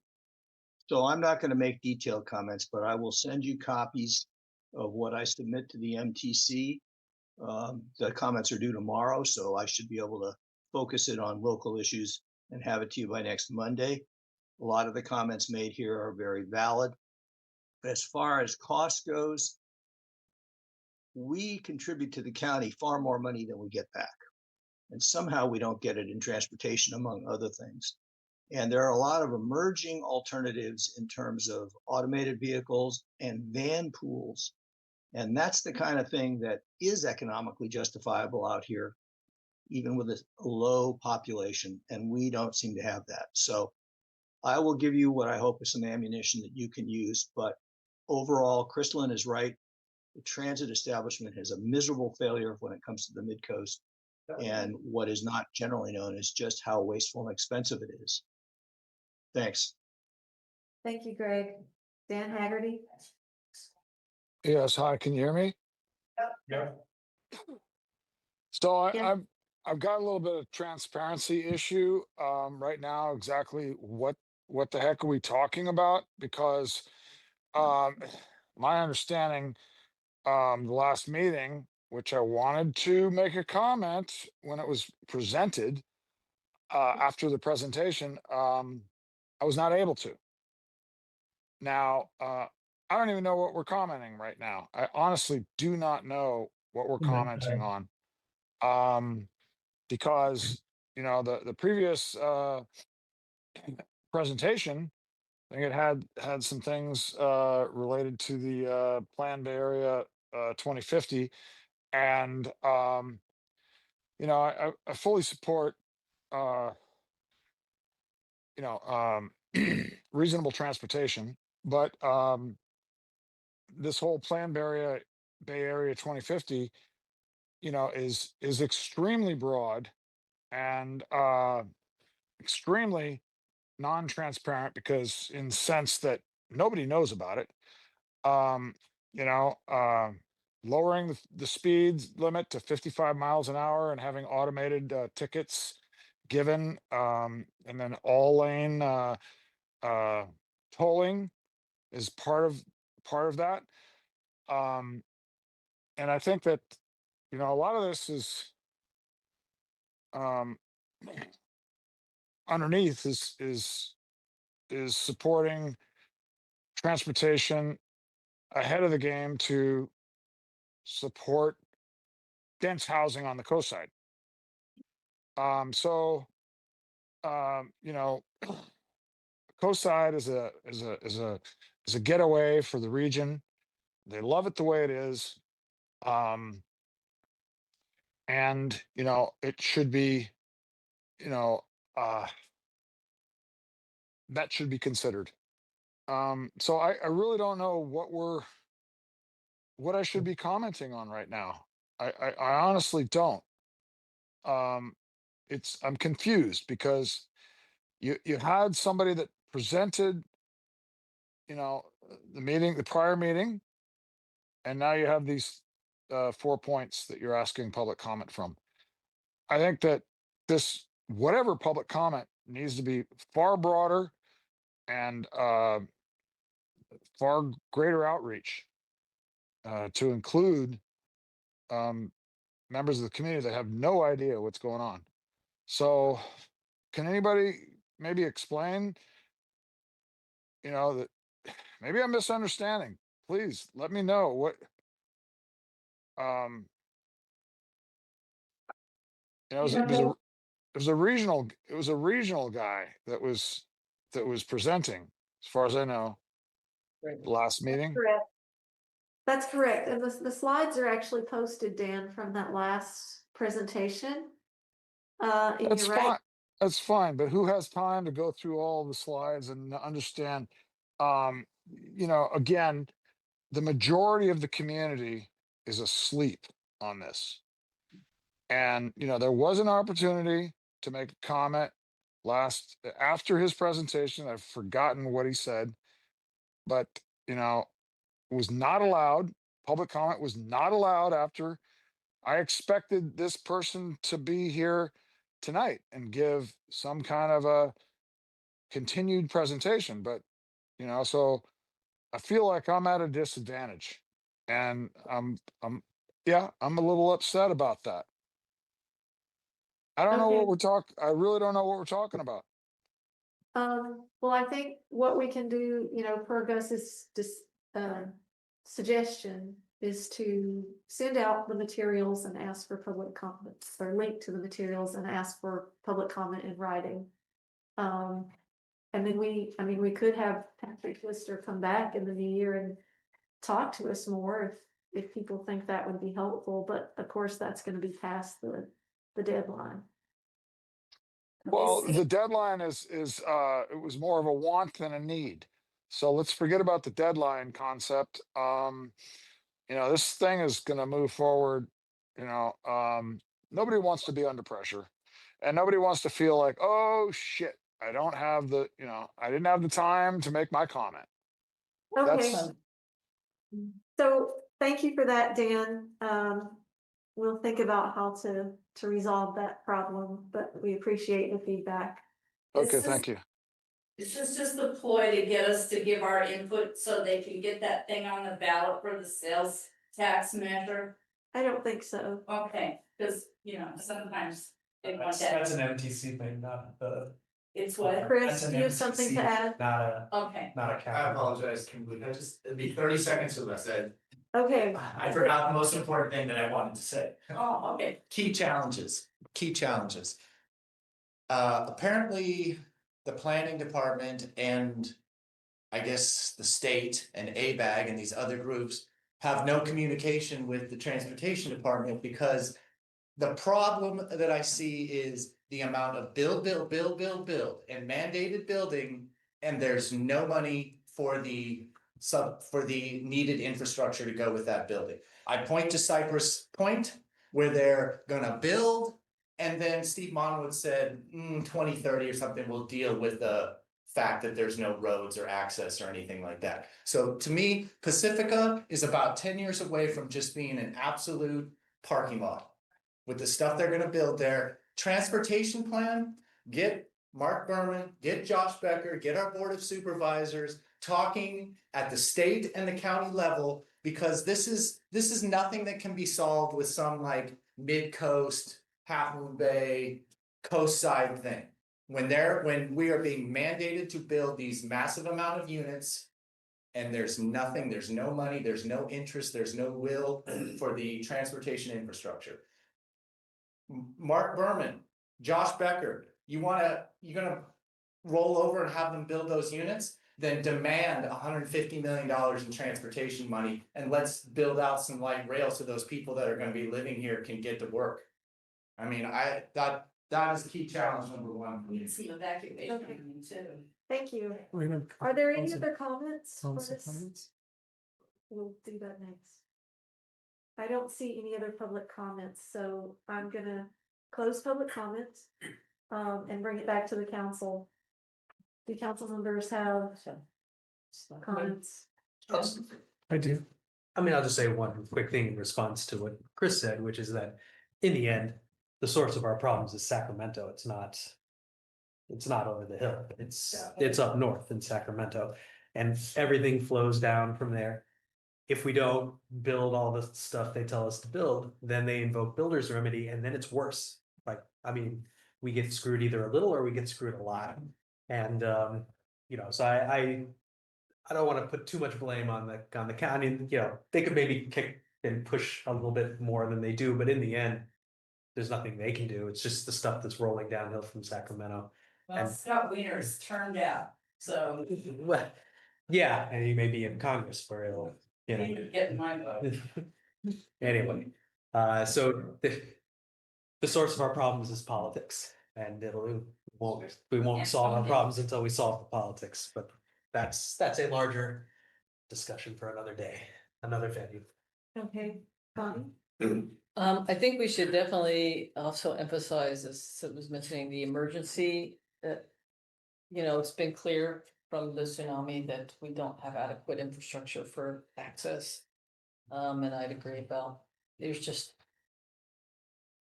you're being stuck with cars here. I don't see any other way for people to get out or get to BART or anything. The other area that I've been trying to work on with some of the age-friendly group is, people, so was mentioning also, people with disabilities or medical needs have no way to get That's over the right. hill. We have no urgent care here, we have no emergency room here, and we have no way for people to get over the hill to see medical providers. So I think between emergency and, normal healthcare needs, things like that, it's the biggest issues I see over here. Okay, That's all I would add to what's already been said. thank you. Kevin? I would just preface this entire letter. Well, first, let me say that everything that has been said is valid. And it's absolutely true. But a lot of it is very kind of topically done. It's not root cause. And I think that if we are to create a letter and add these additional like salient points, that we should frame it in the right way, and really ask who needs to be at the table, is in addition to this individual who was there to actually make some decisions. It's taken us a year to get to a point where we finally are, tried to work on a key stakeholder meeting for another issue that happened. Let's not make this a repeat of that, and right out of the gate on our letter, request that they initiate a stakeholder meeting for everybody who's involved with making the decision as to whether or not our population is not going to boom. There's hardly any room for us to grow up, out, or in. And I think that it's important that we acknowledge that from the base. You're not going to get more riders necessarily from us, but the people who are here need transportation. And so you are going to have to throw some money at this. And so the issues that we have, the key challenges are that a lot of times these presentations are very tokenizing to our community members. It's very much about, this is the big plan. And basically what I heard is, here's what's happening in San Mateo County and a little bit over here and a little bit over there, and pretty much nothing here. So I think as strongly and efficiently, we should start our letter under the auspices of, our demographics aren't going to change as rapidly as you want them, but this is still an essential need, especially the areas that Connie just brought up. Handicap, elderly, trying to get to the hospital. Like, we should not be being treated like the redheaded stepchild that we are consistently treated like when it comes to something as important as this, because people can die. Okay, thank you. It's actually getting worse. Did you see that parcel? up Hang there? on, let's let Kimberly get through this. Okay, so comments? I think now what we need to discuss is next steps. So, I think Gus's idea is a good one. That we can repost this and send out a communication asking for wider community feedback. To our distribution of the. Yeah. Maybe we can post something at the post office, I don't know. Sure, I think I get more response from you. Are there other suggestions? I mean, I think that Nextdoor is used by a lot of members of our community. I know that there are a lot of people who do not like using it, but I have posted twice on issues and gotten at least 50 people to respond back to me. So I am happy to use presence on social media to simply post, hey, this is what we're discussing. I can literally just post this slide and ask that people email General MCC with their responses instead of responding to me directly. Okay. Claire, you're on mute. Claire? She's trying to talk. Recognized either, so I should ask if I can speak to that. Can I say something? Okay. It's awkward not being there. We need to be careful with our general MCC mailbox because of the potential for violating Brown Act with it. I'm not sure what the best way to have people respond to us is, Kevin. Maybe you can think about something about that. But if we all see what everybody has said outside of a meeting and we're going to be voting on those things, we may need to consider whether that's legitimate or not. So you mean to avoid a serial meeting, maybe direct it to one individual versus the entire MCC? I'm asking a question to Claire, please. Thank you. Yeah, that's the point that I'm raising, Kevin, but I'm not 100% sure what the best solution is. Okay, sounds like Dave might have some input. Okay, Dave. Yeah, as long as you're only receiving it, it's no violation of the Brown Act, it's public input to the MCC. No different than the public coming to a meeting or setting it on Zoom or putting it in Zoom chat. That's been my As long as understanding. nobody responds to it. Okay. And what if it's just out there in the ether on Nextdoor? Well, that's what we're gonna have to collect it somehow, so my proposal was, my understanding is what Dave just said is accurate, that as long as I don't respond to it and let them know that this is just a question that I'm posing to you, we wanna hear your input directly, please email us at this, I'd and like that's to done. avoid having to collect it off next door. I think you, on next door, you say, please. No, email it to exactly, Public doesn't that's, get to see the that's what that's what I'm saying. Share an email, click here But it and would- share your Yeah. input. Said it would be a violation of the Brown Act for us to respond. No, I'm saying if he posted the thing asking for everybody to send their information, it's posted on Nextdoor, but everybody can read the responses. No, You I guys turn don't I turn my respond. responses off, so nobody's able to put in a comment what they're talking about. They simply have to click an email, they're given one option, and it goes to the email that's assigned. That's The what that public was. doesn't get to read the responses. No, Well, they can do it that way, they can do both. I mean, That's up to them. the assumption is the letter that we would then craft would contain all of the input, so. I'm happy to post. Well, let's, Can I make just a quick comment? no, Please. Sorry, Dan, we're being a little, It's Others almost were, done. others I'm were allowed. worried about time now. Yeah. So I think as far as next steps, I mean, it seems pretty clear. Do you want to set a deadline for them? Yeah. Do I have somebody who wants to lead this process?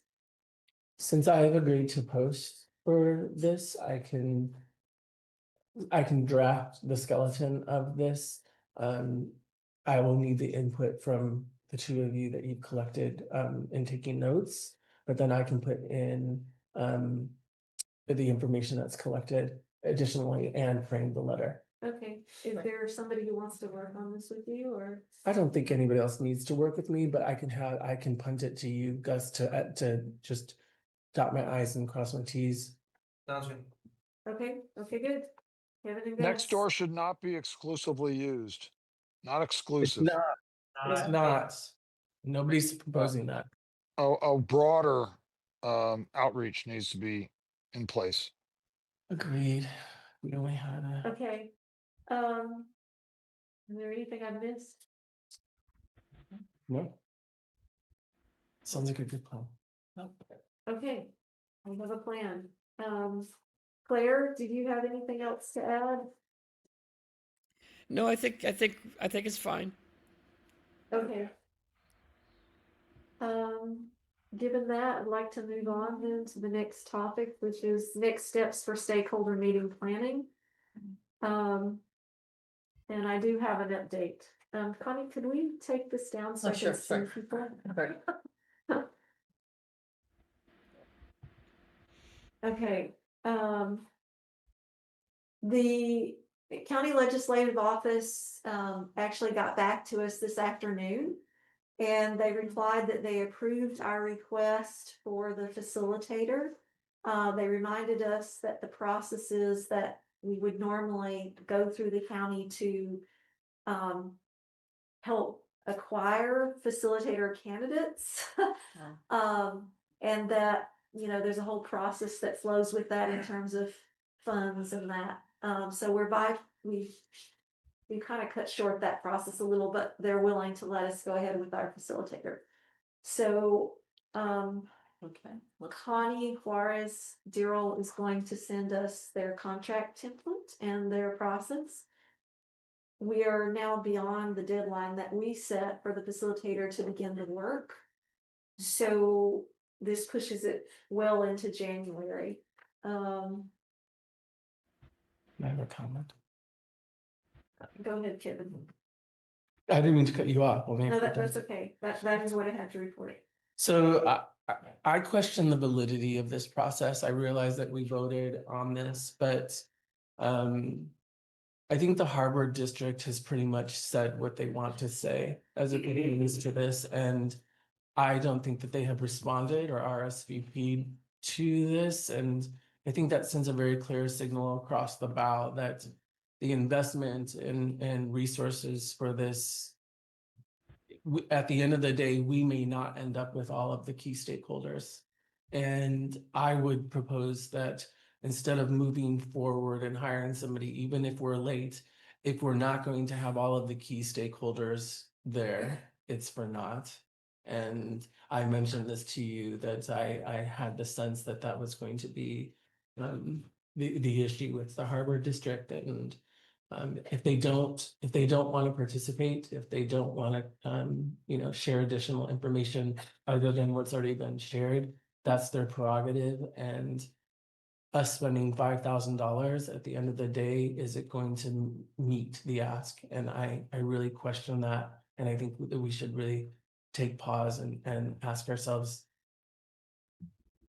should we still move forward with this and have a smaller phase one from this person where he like the first task out of the gate is, can you get the Harbor District to participate in this meeting with other stakeholders so that we know whether or not to move forward? Is the right thing to do? Okay, I actually, do you want to comment first? I thought that the plan was, we weren't gonna necessarily start with him until we got a date and people agreed on who would be coming. I thought the first step was us to get a letter out. You and I talked, offer to send notes out to say, here's the dates and can you confirm that you're sending people? I thought that was like. So the facilitator actually commented, I thought we mentioned this at a previous meeting. But the facilitator was going to do some pre-meeting work to talk with the stakeholders and I thought when she line the them up letter and didn't come get- out that way. Instead of having us send out the letter, this facilitator was gonna reach out to all of them and sort of. No, I thought when she reread his proposal, we misunderstood that and it was not going to happen that way. No, that, But I think it's, yeah, no, we did at one point ask to have you kind of, I think, send out a letter. We're giving a couple of dates for people to say when they would come and if they would come. And then things got really complicated. I think this has been incredibly complicated. We've learned something about how the county has worked. But I think that letter kind of got put on the back burner a little bit when Charles said that part of his job was to reach out to everybody, persuade them to come, show them to get an idea from them as to what would be in their best interest about attending. And I guess it would be our role to try to help set a date, but that he was going to do most of the preliminary persuasion and seeing what people wanted to get from this meeting.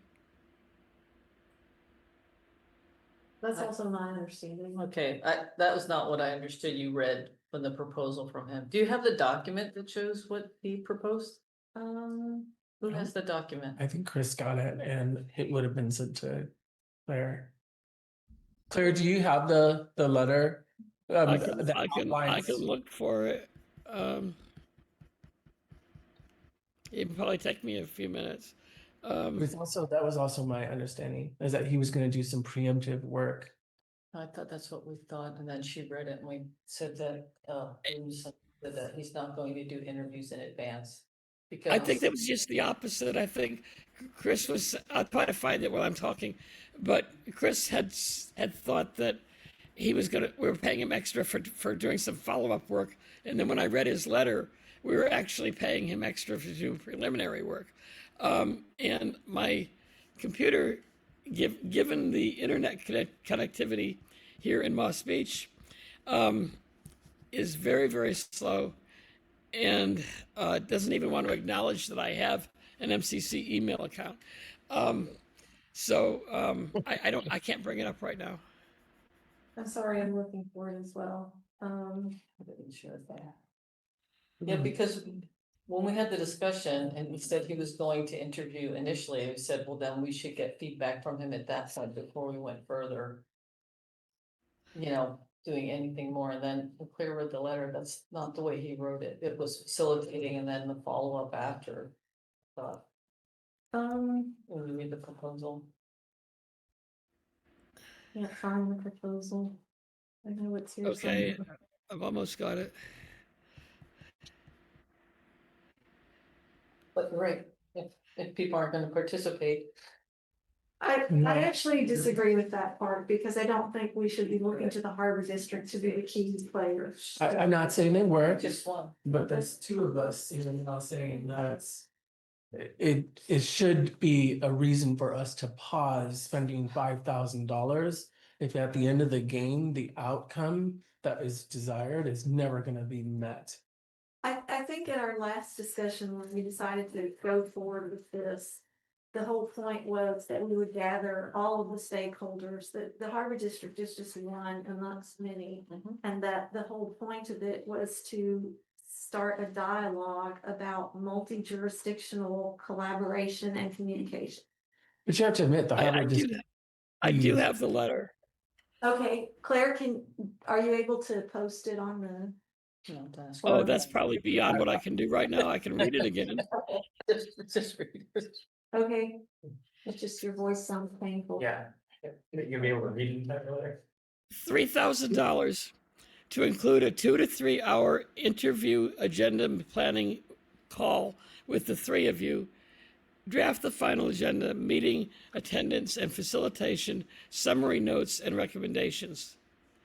$5,000 would include all of the above, plus time to schedule and conduct initial interviews with 7 or 8 meeting participants.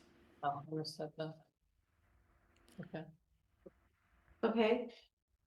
And all I was suggesting is not taking it all off, but instead of this 5,000, like he can tell us what he can do, but maybe we could ask as a caveat, can you reach out to this group first, the Harbor District, and see what their willingness is to work with the other candidates on a stakeholders meeting. If there's an unwillingness for whatever reason, and I don't want to point the finger at the Harbor District or say anything like in the pejorative, I'm simply trying to be forward thinking and thinking about at the end of the day, are we going to be able to get everybody at the table? Yeah, so I think that the whole purpose is broader than that, and the Harbor District is one of many stakeholders involved in transportation on the coast. And so if the Harbor District wants to take their cookies and go home and they don't want to come to this meeting, but we get all the other stakeholders, there's still something accomplished there because you've got communication between all these other people that we struggle with continuously, like Caltrans. But what about the community? The community might feel a different way. We did sell this on all of the stakeholders attending this meeting. And we would hope so, but I honestly think if a majority of stakeholders do want to attend, the Harbor District would be at a disadvantage if they did not attend. So I agree with that. the supervisor has expressed his support for the meeting. He said that he would show up to the meeting if possible. He also said, holy crap, $5,000.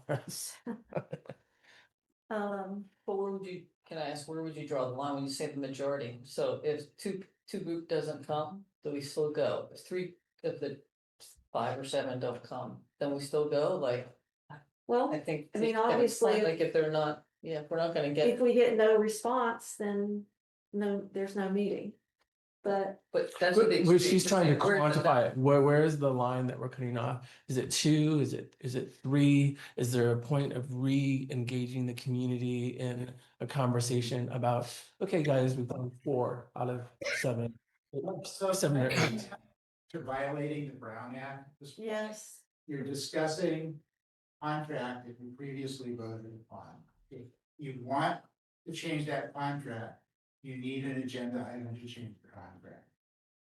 I would then make a motion that if in this process, we can't send out the query to find out. It's not on the agenda. You cannot make that motion. I'm a little confused because I was making a motion to put it on the agenda. off for a second, Kevin. Okay.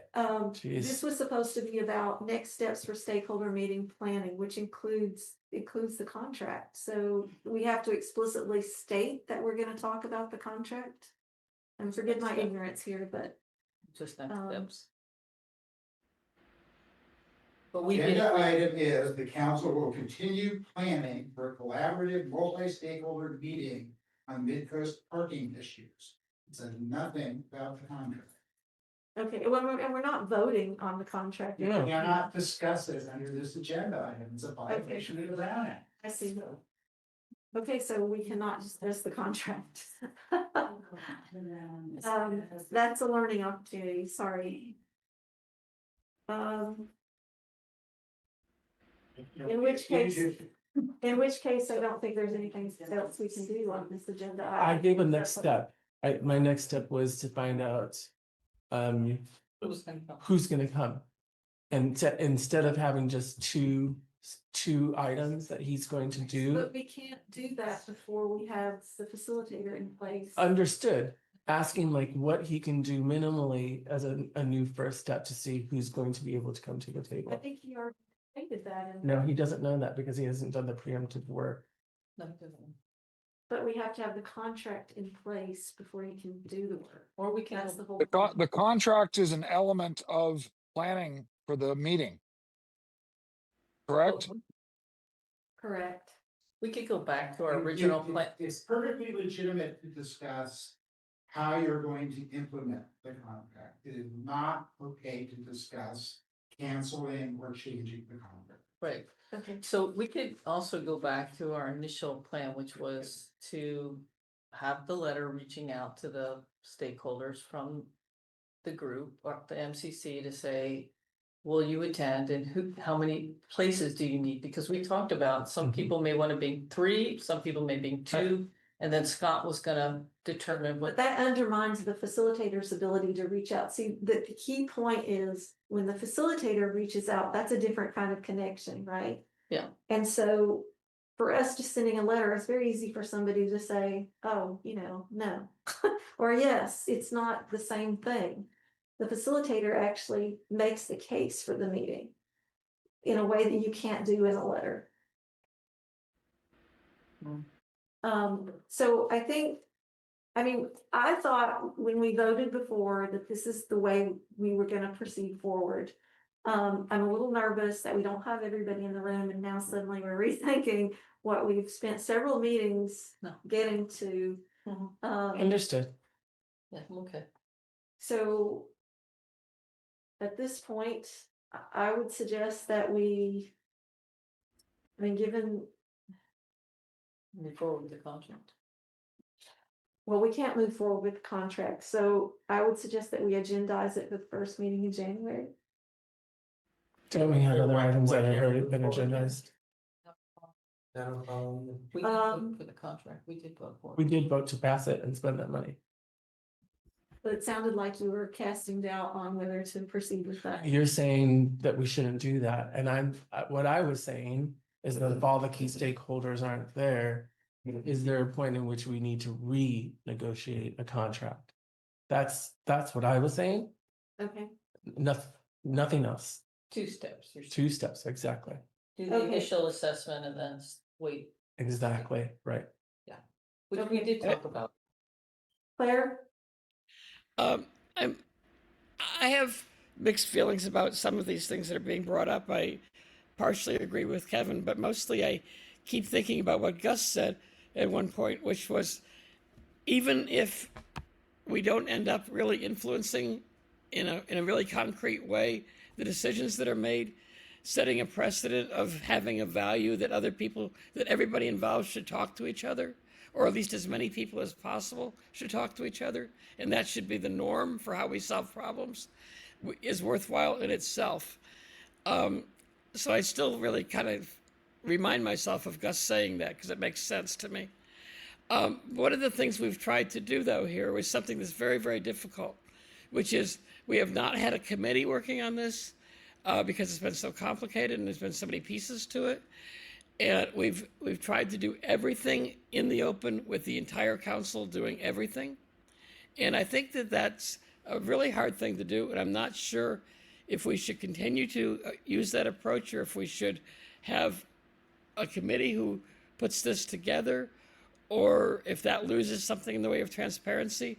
But I do think the whole process has been extremely difficult to manage, mostly because of the county, but also because it makes all of us have to agree on everything when we really don't have a chance to talk to each other outside of the meeting. So That's what I wanted to say. Okay. I'm a bit of loss as to how I think you're It seems to be a- agendas that changing pieces here. I think you made the good suggestion, re-agenda it. The group that was in place was me, I think it was me, Claire, and Chris. Yeah. Chris is now no longer on the council, so I think Connie was the backup, and so the group would now be me, Claire, and Connie. I thought Claire wanted to step out. Claire, I suggested stepping out, but Chris stepped out quicker than I did. But we wanted to so I think right now I'm sort of a legacy. But Connie's definitely on it. Claire, if you need to step out, I'm happy to step in. I am really not sure how to handle it. I've had my hand up for quite a while. Can I make a comment, please? we closed public comment. You closed public comment. No, not for this item. Not for this item. They haven't opened public comment yet, yeah. Well, that's true. It is. Sorry. I'm sorry, I'm a little nervous. It's okay. So it's all good. Let's move to public comment. Said everything we're gonna say. Well, I'd like to resolve the issue of the group, so. Oh, so Claire, you're saying you'll stay on the group? At this moment, I am on the group, and I am not sure what direction the council wants to take this in. So I'm not sure what else to say. And Connie, you're still on the group? I can be, but I will volunteer to be Claire's backup. Okay, good. Okay, at this point, I guess we'll open public comment and hear people's suggestions. Chris Johnson.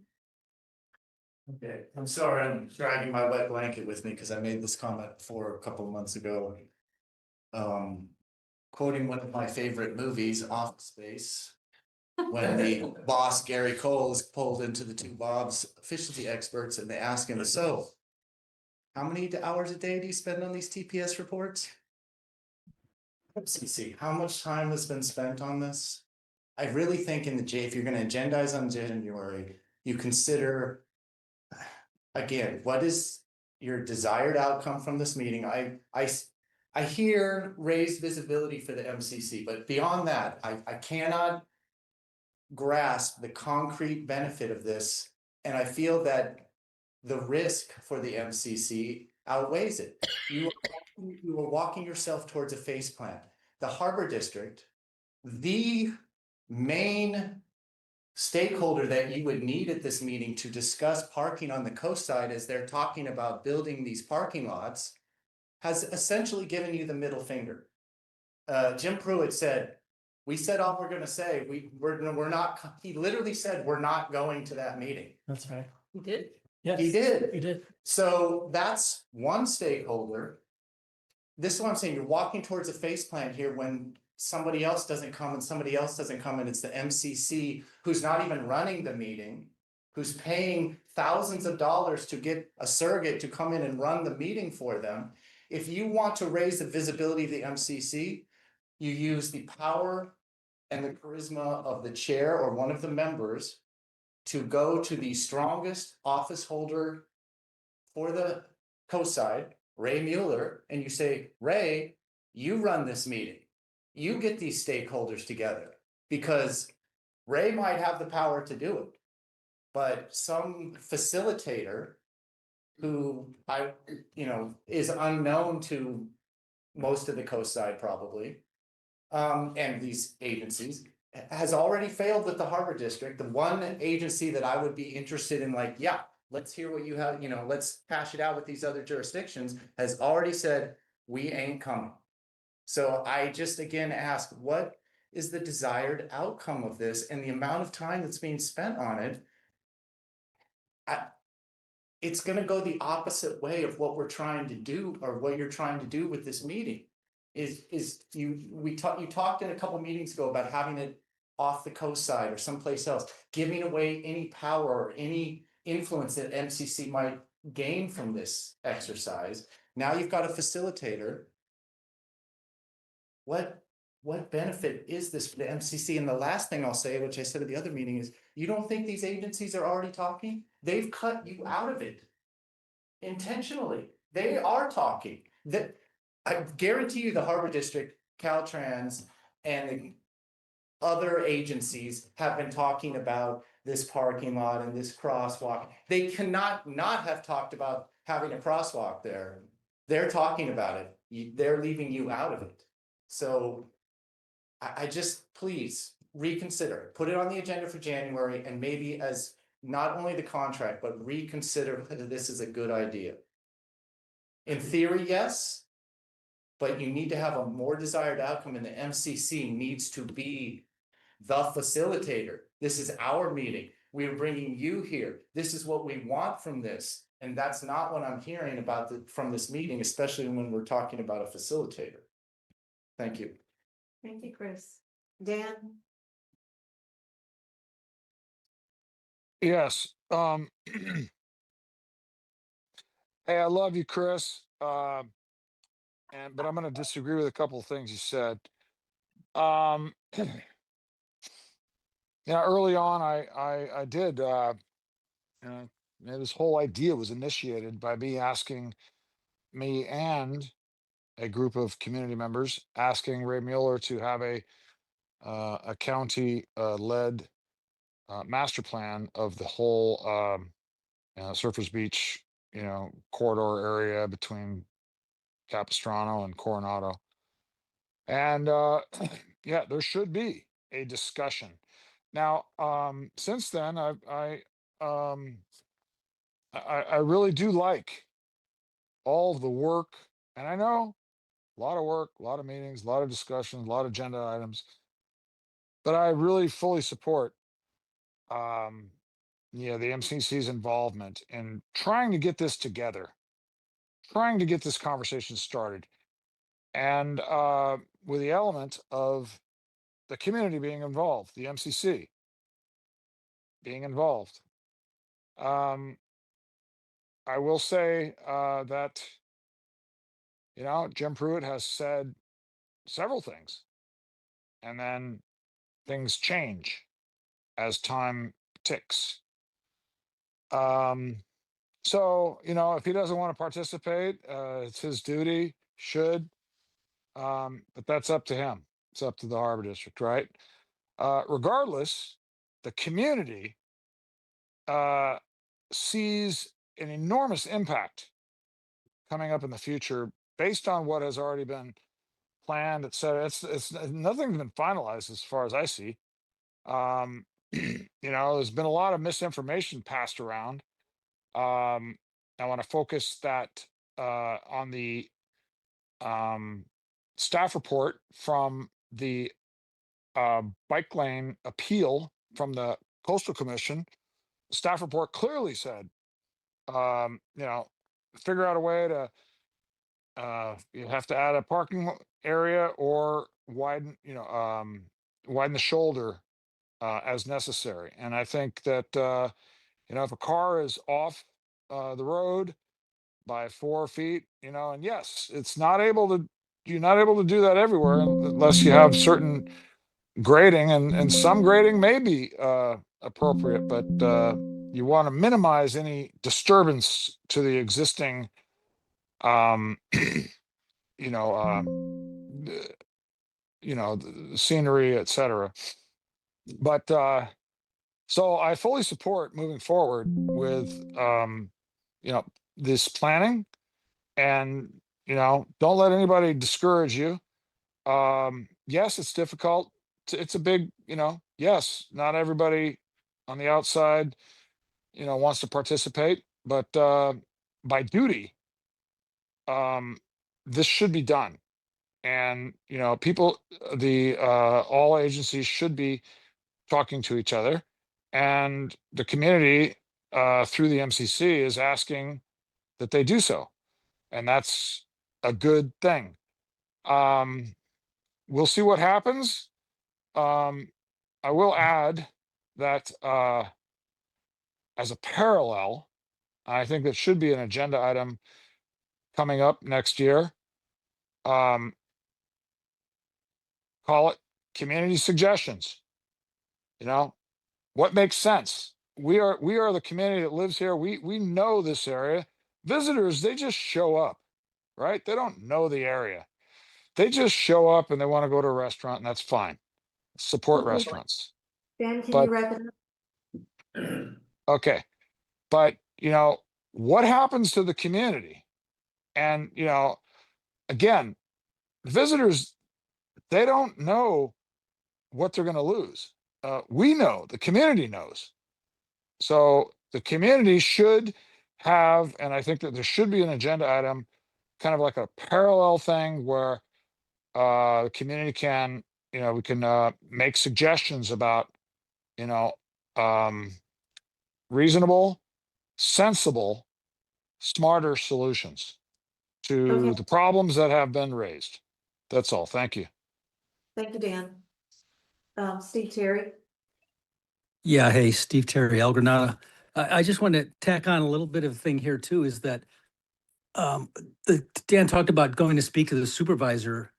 And one of the things, when we went to speak to him, one of the things we emphasized was we wanted him to take the lead on this because he's really in the best position to do it. And maybe to that point, and with the caveats that Chris was talking about earlier, is that as a body, MCC as a body, since you're sort of advisory to, well, you are advisory to the supervisor, that's a leverage point, I think, for you. That's a strong leverage point. You may not have leverage over Harbor District or Caltrans or Half Moon Bay or wherever, Coastal Commission. But I think you have your best leverage at the supervisor level. And so I think you should try to lean on that, try to exercise that as much as possible, and try to get Mueller engaged in leading this effort, because he's really the one that should lead it and would do the best job of leading it if he was proactive about it. Those are my comments. Thanks. Thank you, Steve. Claire. You did. Got it. I don't have anything else to say right now. Okay. Dave.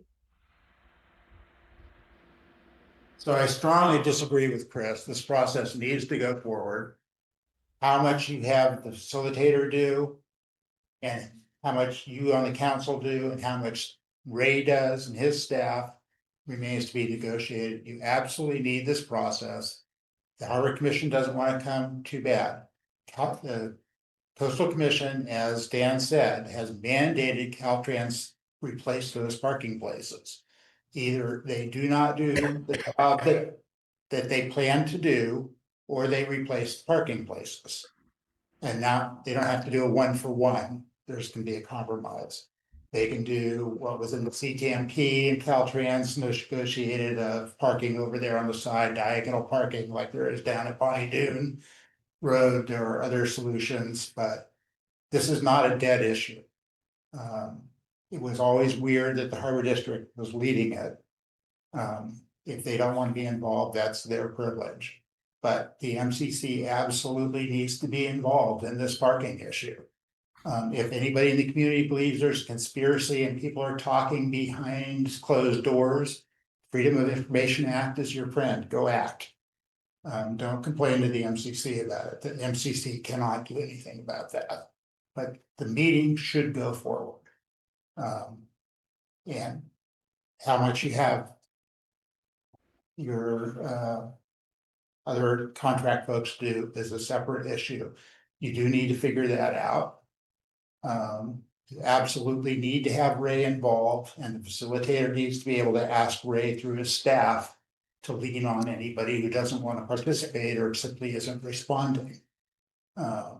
So you need to have Ray involved. That part is absolutely true, but the MCC needs to lead it. Thank you, Dave. Are there any other comments? No. I don't see any online. Anybody in the room? No. All right. With that, I think Consent agenda. We can go back to that. we will go back to the consent agenda, but I just want to wrap this up. So I think with that, we will agendize the topic for January 7th. Is that our next whatever the January date is, the first meeting. Second Wednesday is the 7th. Um, I'm looking right now. and then maybe the group who's assigned to this can sort of do some planning in the interim, on next steps, which we Our can discuss at the meeting. First meeting in January is the Kimberly, 4th. Ray has confirmed that he will attend that meeting, so that might be a good synergy. Okay, The good. 14th is our first meeting in January. Okay. Yeah. One thing I do want to throw out is that one reason why we at first did not think about the supervisor actually leading the process is because we felt the county was a stakeholder. And we wanted a neutral stakeholder, a neutral facilitator, so that a stakeholder would not be leading the meeting. That was the thinking that we originally discussed.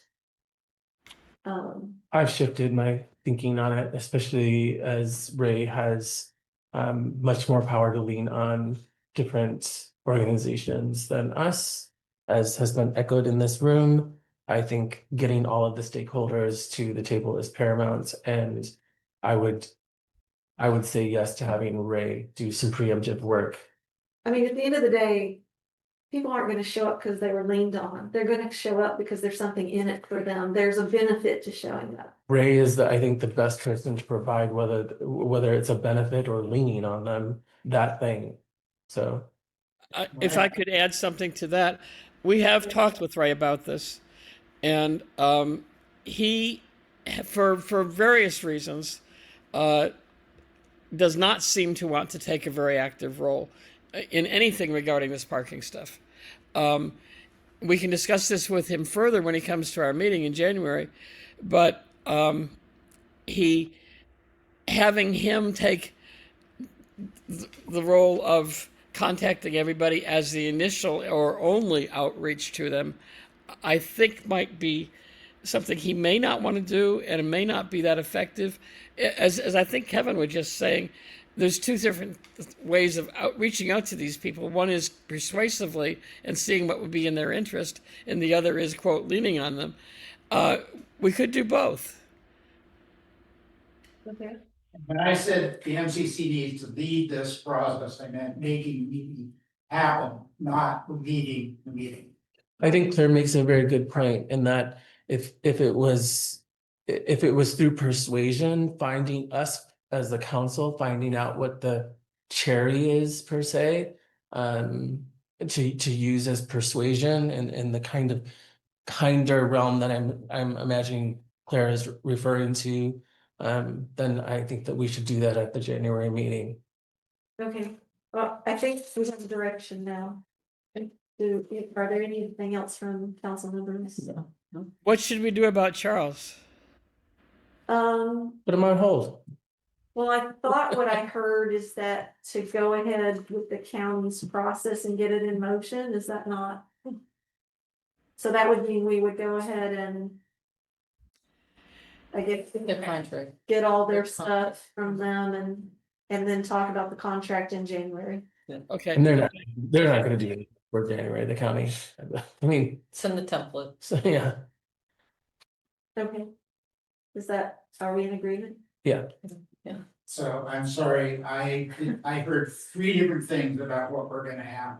Is the committee of three going to proceed with discussion with the facilitator and get the contract signed or not? Yes, we said we'll get the template and start to talk with the facilitator. I think what we would get all the paperwork from the county and proceed with checking off the boxes.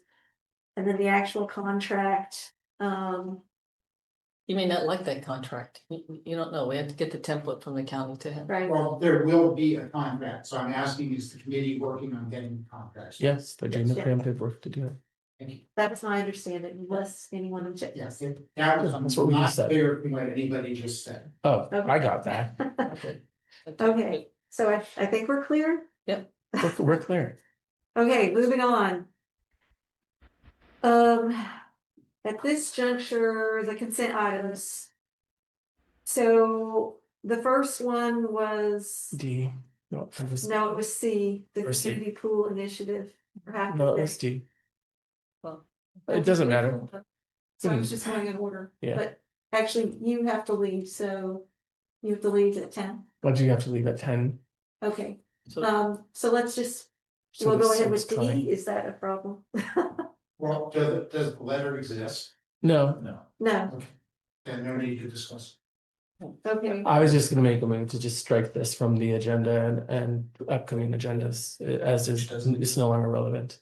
Both letters do not exist. That is correct. The pool letter does. There is the school letter is not on the website. It is on the website. It is there. It was on the website the day I posted the meeting. It's not there now. Yeah. it's not. Look for it. Yeah, it's not posted. Great. It says draft, MCC But draft letter that's- regarding Half Moon Bay Community Pool Initiative I saw it today when I It's on there. posted the agenda. It's on there. for It's out December there. 17th. Yeah, it's It's on been there. there. The Harbor District letter isn't on it. It Okay, was so posted previously for December 3rd. so can somebody make an It doesn't ad? help if it's posted being this. But it is up there now. It's up there. And it was up there when I posted the agenda initially. So Can we what is the motion? ask, yeah? So I think the ask for the pool letter is, we're just writing this general, like, she just asked me, I'm sorry. Well, let's just finish the first. So First, sure. I'm making a motion to pull the Harbor District letter off of our agenda and future agendas. If I could have a second, please. I'd second that. Okay. Shall Off we it. have a vote? Off the, I'm sorry, current Off and future. this and future. Future. Oh, so you don't want to revisit it? No, I think until a new plan is developed from the Harbor District. This is no longer of interest to us. Yeah, Jim sent an email where he basically like, there is no proposal, if that's true. But And he also did state that if a new one did come forward, he would engage community and that there would be a process assigned to it. So I'm saying to take this specific one completely off. I guess what I'm a little nervous about is that the Harbor District still has that property, and we heard from the community that the community opposes using that property as a parking lot. And I'm wondering if in response to the community's request, we should still send a letter saying that, you know, we understand that things are shifting, but the community is still conveying our community sentiment that they do not, you know. So they're Gus and I opposed to were supposed to development work on in that park. letter, so remember? is that the only thing that letter's gonna say? It was a very short letter. Yeah, It is So- a very short letter. Okay. you and I can knock that out. Fine. I mean, I'm. That's what we said. If that's all it's we going would to It's say. just So then this is what people want, do. You should and Send a letter. even though the Harbor District Alright. has changed its tune. There's still the possibility that they're gonna do something on that. Okay, fence. agreed. Can I remake the motion? So I now make the motion that we finalize this step by Gus and I completing our task from the last meeting.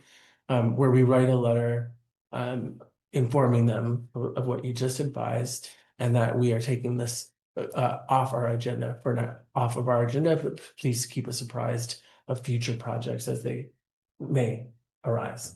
Okay. And our one point is that we are conveying that the sentiment of the community is strongly against a parking lot of any kind on the east side of Highway 1. They're actually strongly opposed to any project that would draw traffic in, block traffic, or change the flow and look of that lot. Well, why don't you guys write the letter and then expressing what you think is the sentiment of the community, and then we'll vote on it. All right. Yeah, but if you don't make the focus of it the parking, you're not capturing the community for the real That's right. concern. Right. The others are part of it, they're ancillary. All right. The motion is I think I got it. pull it, we're pulling it, Pulling it, writing a finalized letter, will. finalize the letter. To be agendized. To be in agendized. February. Yes, gosh, we for full agenda for the first meeting. All right, yes, Okay, Okay, I'll second. You.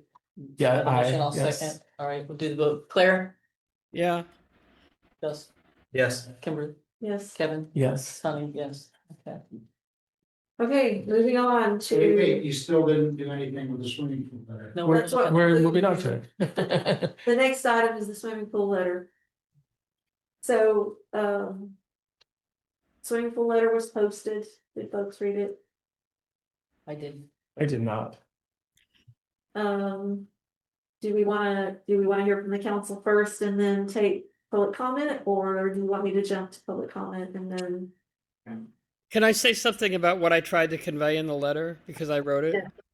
Please do. The sentiment of the community and the council when we talked about this at our meeting appeared mostly to me to be very hesitant approval. That there were a number of concerns about whether this would be of benefit fairly to the Midcoast and whether it was a good use of money. And on the other hand, people would love to have a swimming pool. So that's what I tried to convey in the letter. I didn't try to say, "Oh yes, wonderful. This is where you have our full support." I tried to say, "I hope it works out," and raise what the objections that I was hearing in the meeting. Okay, thanks, Claire. We lost Kevin. Our quorum in the room. Kevin. I'm getting ready to leave. Sorry. We can't. Okay, we can't continue when you No. leave, so we need to quickly Make a decision. make a decision on the. Well, is there any community comment? I don't see any. I need to ask better. Does anybody want to comment? Chris Johnson. I feel obligated since I asked you to pull it off the consent agenda. Thank you for that. I think I support this letter. We do need additional swimming facilities on the coast side, but I also appreciate Claire,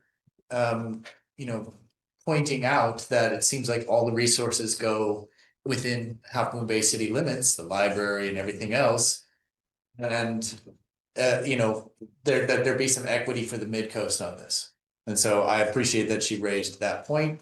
Thank you for taking it off the consent agenda and letting people comment on it. And thank you for writing the letter.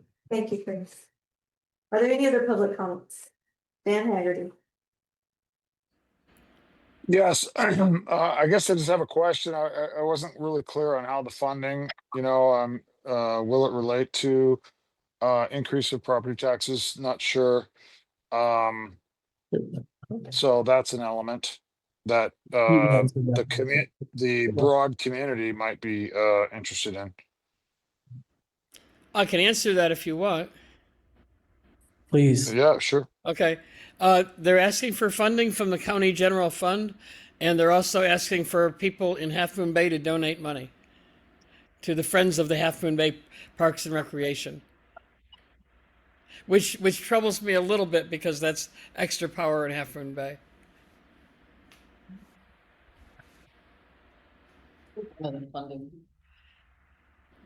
Are there any other public comments? I don't see any. So bringing it back to the council, does the council have any questions or comments?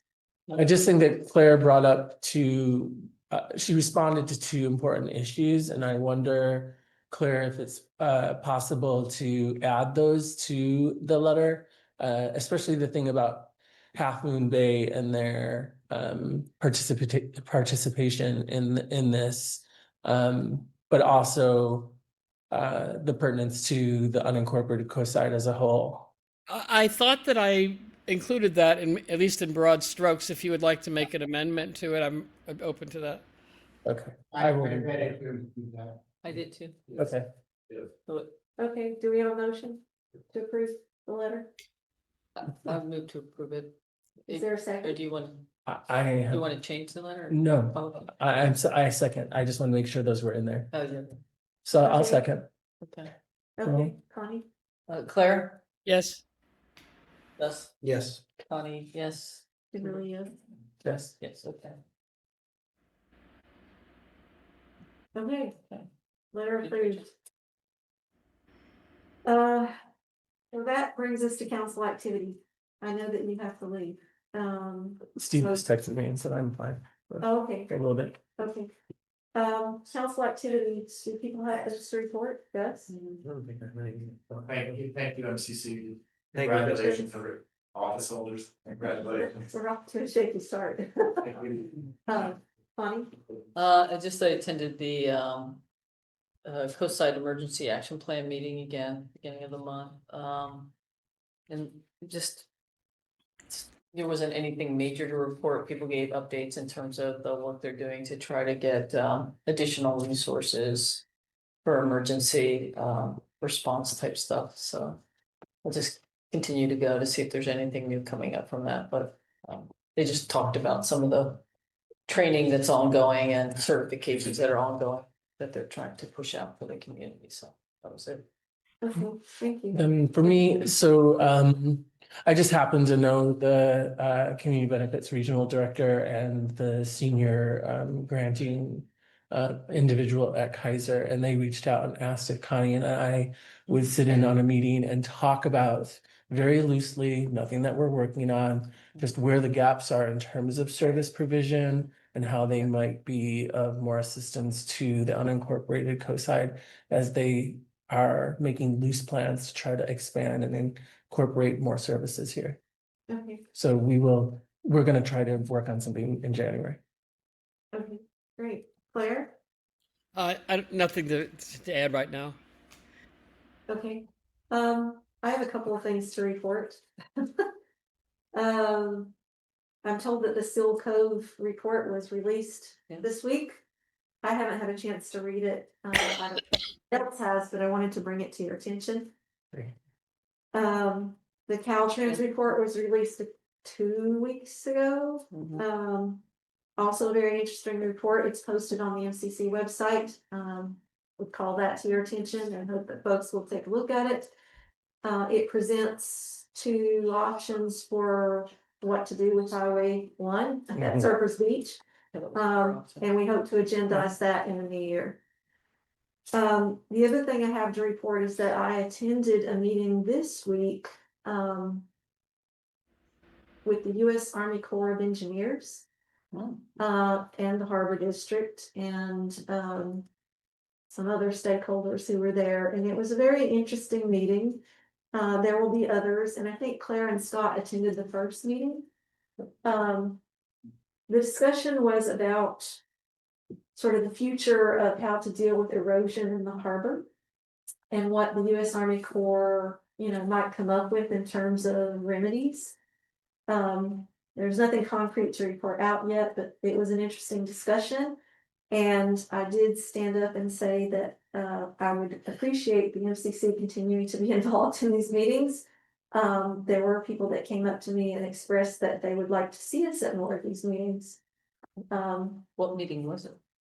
It was a meeting pulled together by the Army Corps that the Harbor District has asked them to look at. There's a pot of money available and has asked them to look at solutions to some of the erosion issues in the so there'll be more to come on that. And then there actually was something else I attended the week before. Oh, you went to the Licardo thing. Oh, the San Licardo event, which was also interesting and frustrating at the same time. At that meeting, they essentially wanted input on the CRISP initiative, and people were divided into tables. At our table was Half Moon Bay folks, GCSD, somebody from AT&T, somebody from Verizon, One Shoreline, and Harbor District. Maybe there was one other person there. But it was supposed to be a facilitated discussion. They started to facilitate at the end, which was frustrating, but I did convey our priorities to the facilitator, although they didn't make it around to me in the discussion. So I made some suggestions for how they could make these meetings better in the future. And our priorities were communications. That was on the list. Yeah, I know. I mean, that was on the CRISP. Yeah. One of them was wildfire mitigation, and the other one was Highway 1 improvements. So those were the priorities that we put forward. What was the outcome of that meeting? I don't know yet. Um, I don't know what they're gonna do with that except use it to further figure out where, what are the most desirable projects in terms of where funding aligns and where there's already something happening and how easy it is to get it off the ground. So that was that. is there going to be another, or they just, you don't know what's? No idea. They didn't say. I have some Yeah. council activity, which is, I just finished the draft of the parking lot letter, so. Oh, awesome. Done. Love it. Yeah. Okay, But great. take a look at it, Kevin, and let me know what you think. Okay, great. Any other council activity? I've forgotten one. Real quick question / comment. You said you posted the Caltrans thing. It's only posted 3 levels deep under the Surfers Beach page. Would you Yes. repost it on the homepage so people actually see it, or I can do it for you? I can, or if you're willing to do that, that would be great. I just want to make sure you're okay. I didn't know what the process was for where it should go, Something that important should go around. so I guessed. So yeah, There it is great. It should also be. okay, okay. Another question, the whole thing that Caltrans put up with this whole raised bypass around Surfers Beach, that shouldn't be agendized also, or is it too early? I don't know. But yeah, that throws a monkey wrench in a lot of this planning. Yeah, so we do plan to agendize something in the new year, Dan, fairly early Thank you. in the year. Okay, future agendas. Wait, can I just, you mentioned that, no, I'm gonna go back to the council activity. I have sent notes to Ray and Marisol about the CRISP because they are high priority. They also were going to submit for a California Public Utilities Commission proposal. I think that was mentioned. Marisol said they were going to, but I never heard whether or not that happened. They said they were going to, the IT person, so I'm still waiting to hear Maybe back from follow that. up. Yeah. Yeah. And then I did also ask them, as looking to the telecommunications, that the California Public Utilities Commission uses their own hazard map and is not in sync with the CAL FIRE. CAL FIRE has us all on high fire. The California Public Utilities Commission fire threat map does not have a lot of us. It's an old map from 2021. So I've asked them to try to facilitate getting them to update their map. Okay. As well, so. Well, that's interesting. Yeah, well, as I'm doing the telecommunications research, I found that, That's a good point. they are holding telecommunication companies to task for not having 72 hours of backup and dropping and so, but we're not in that fire zone to them hazard zone any longer, so we're not even being checked, like our area doesn't check. I wish you had been there because the representatives from the communications companies were present, Yeah, which I I wish I had known. kind of raised an eyebrow at. Yeah.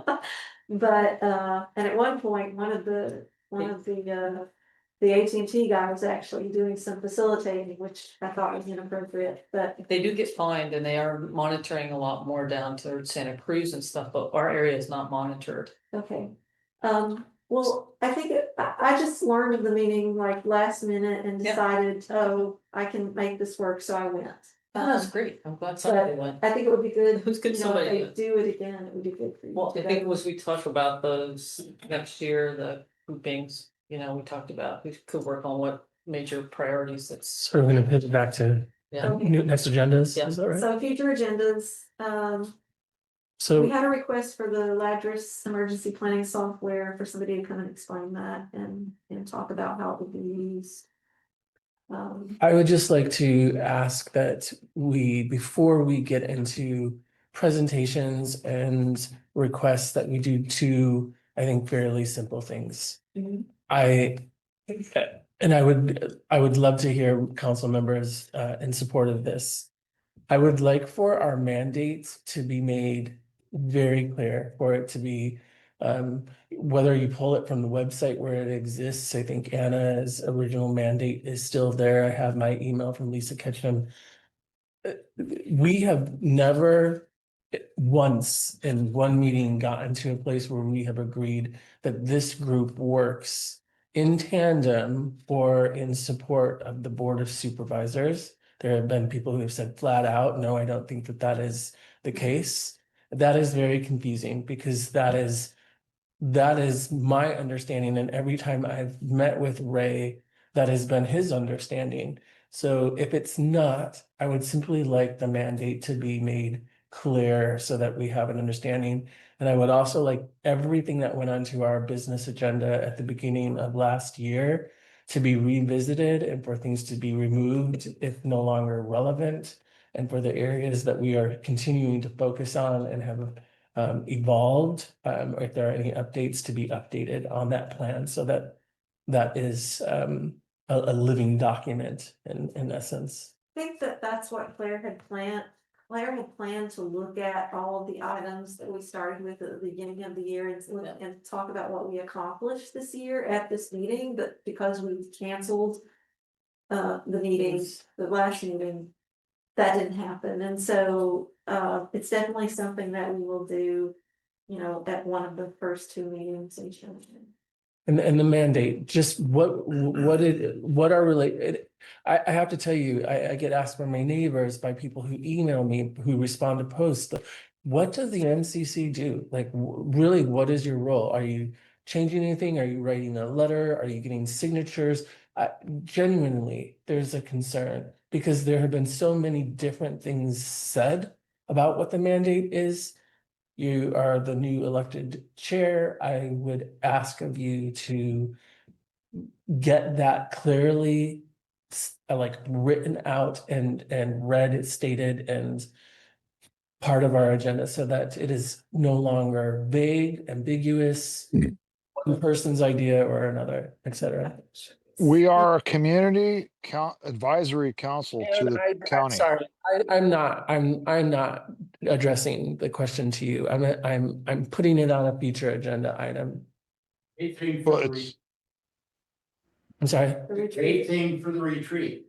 So I've written this down, I hear you, and I think actually the retreat is probably a good place to address it, and at that point you'll have the Bergen County here I also agree. who can talk about it. And review the original ordinance creating the MCC and the bylaw, which are both on the MCC website, are useful. I have them printed They and may need to be revised or interpreted. Okay. it's actually, some of it's like loose, small language, but yeah, Okay, that's good. thank you. Is there anything else? Claire, do you have anything for the future agendas? I have a number of people that have requested to come to the MCC and talk about things, and I will pass those on to you. Okay, okay, great. With that, I don't have anything else. Is there any burning thing that people want to bring up? Nope. Okay. In that case, shall we adjourn? Yes, let's do it. Okay, thank you all. Thank you.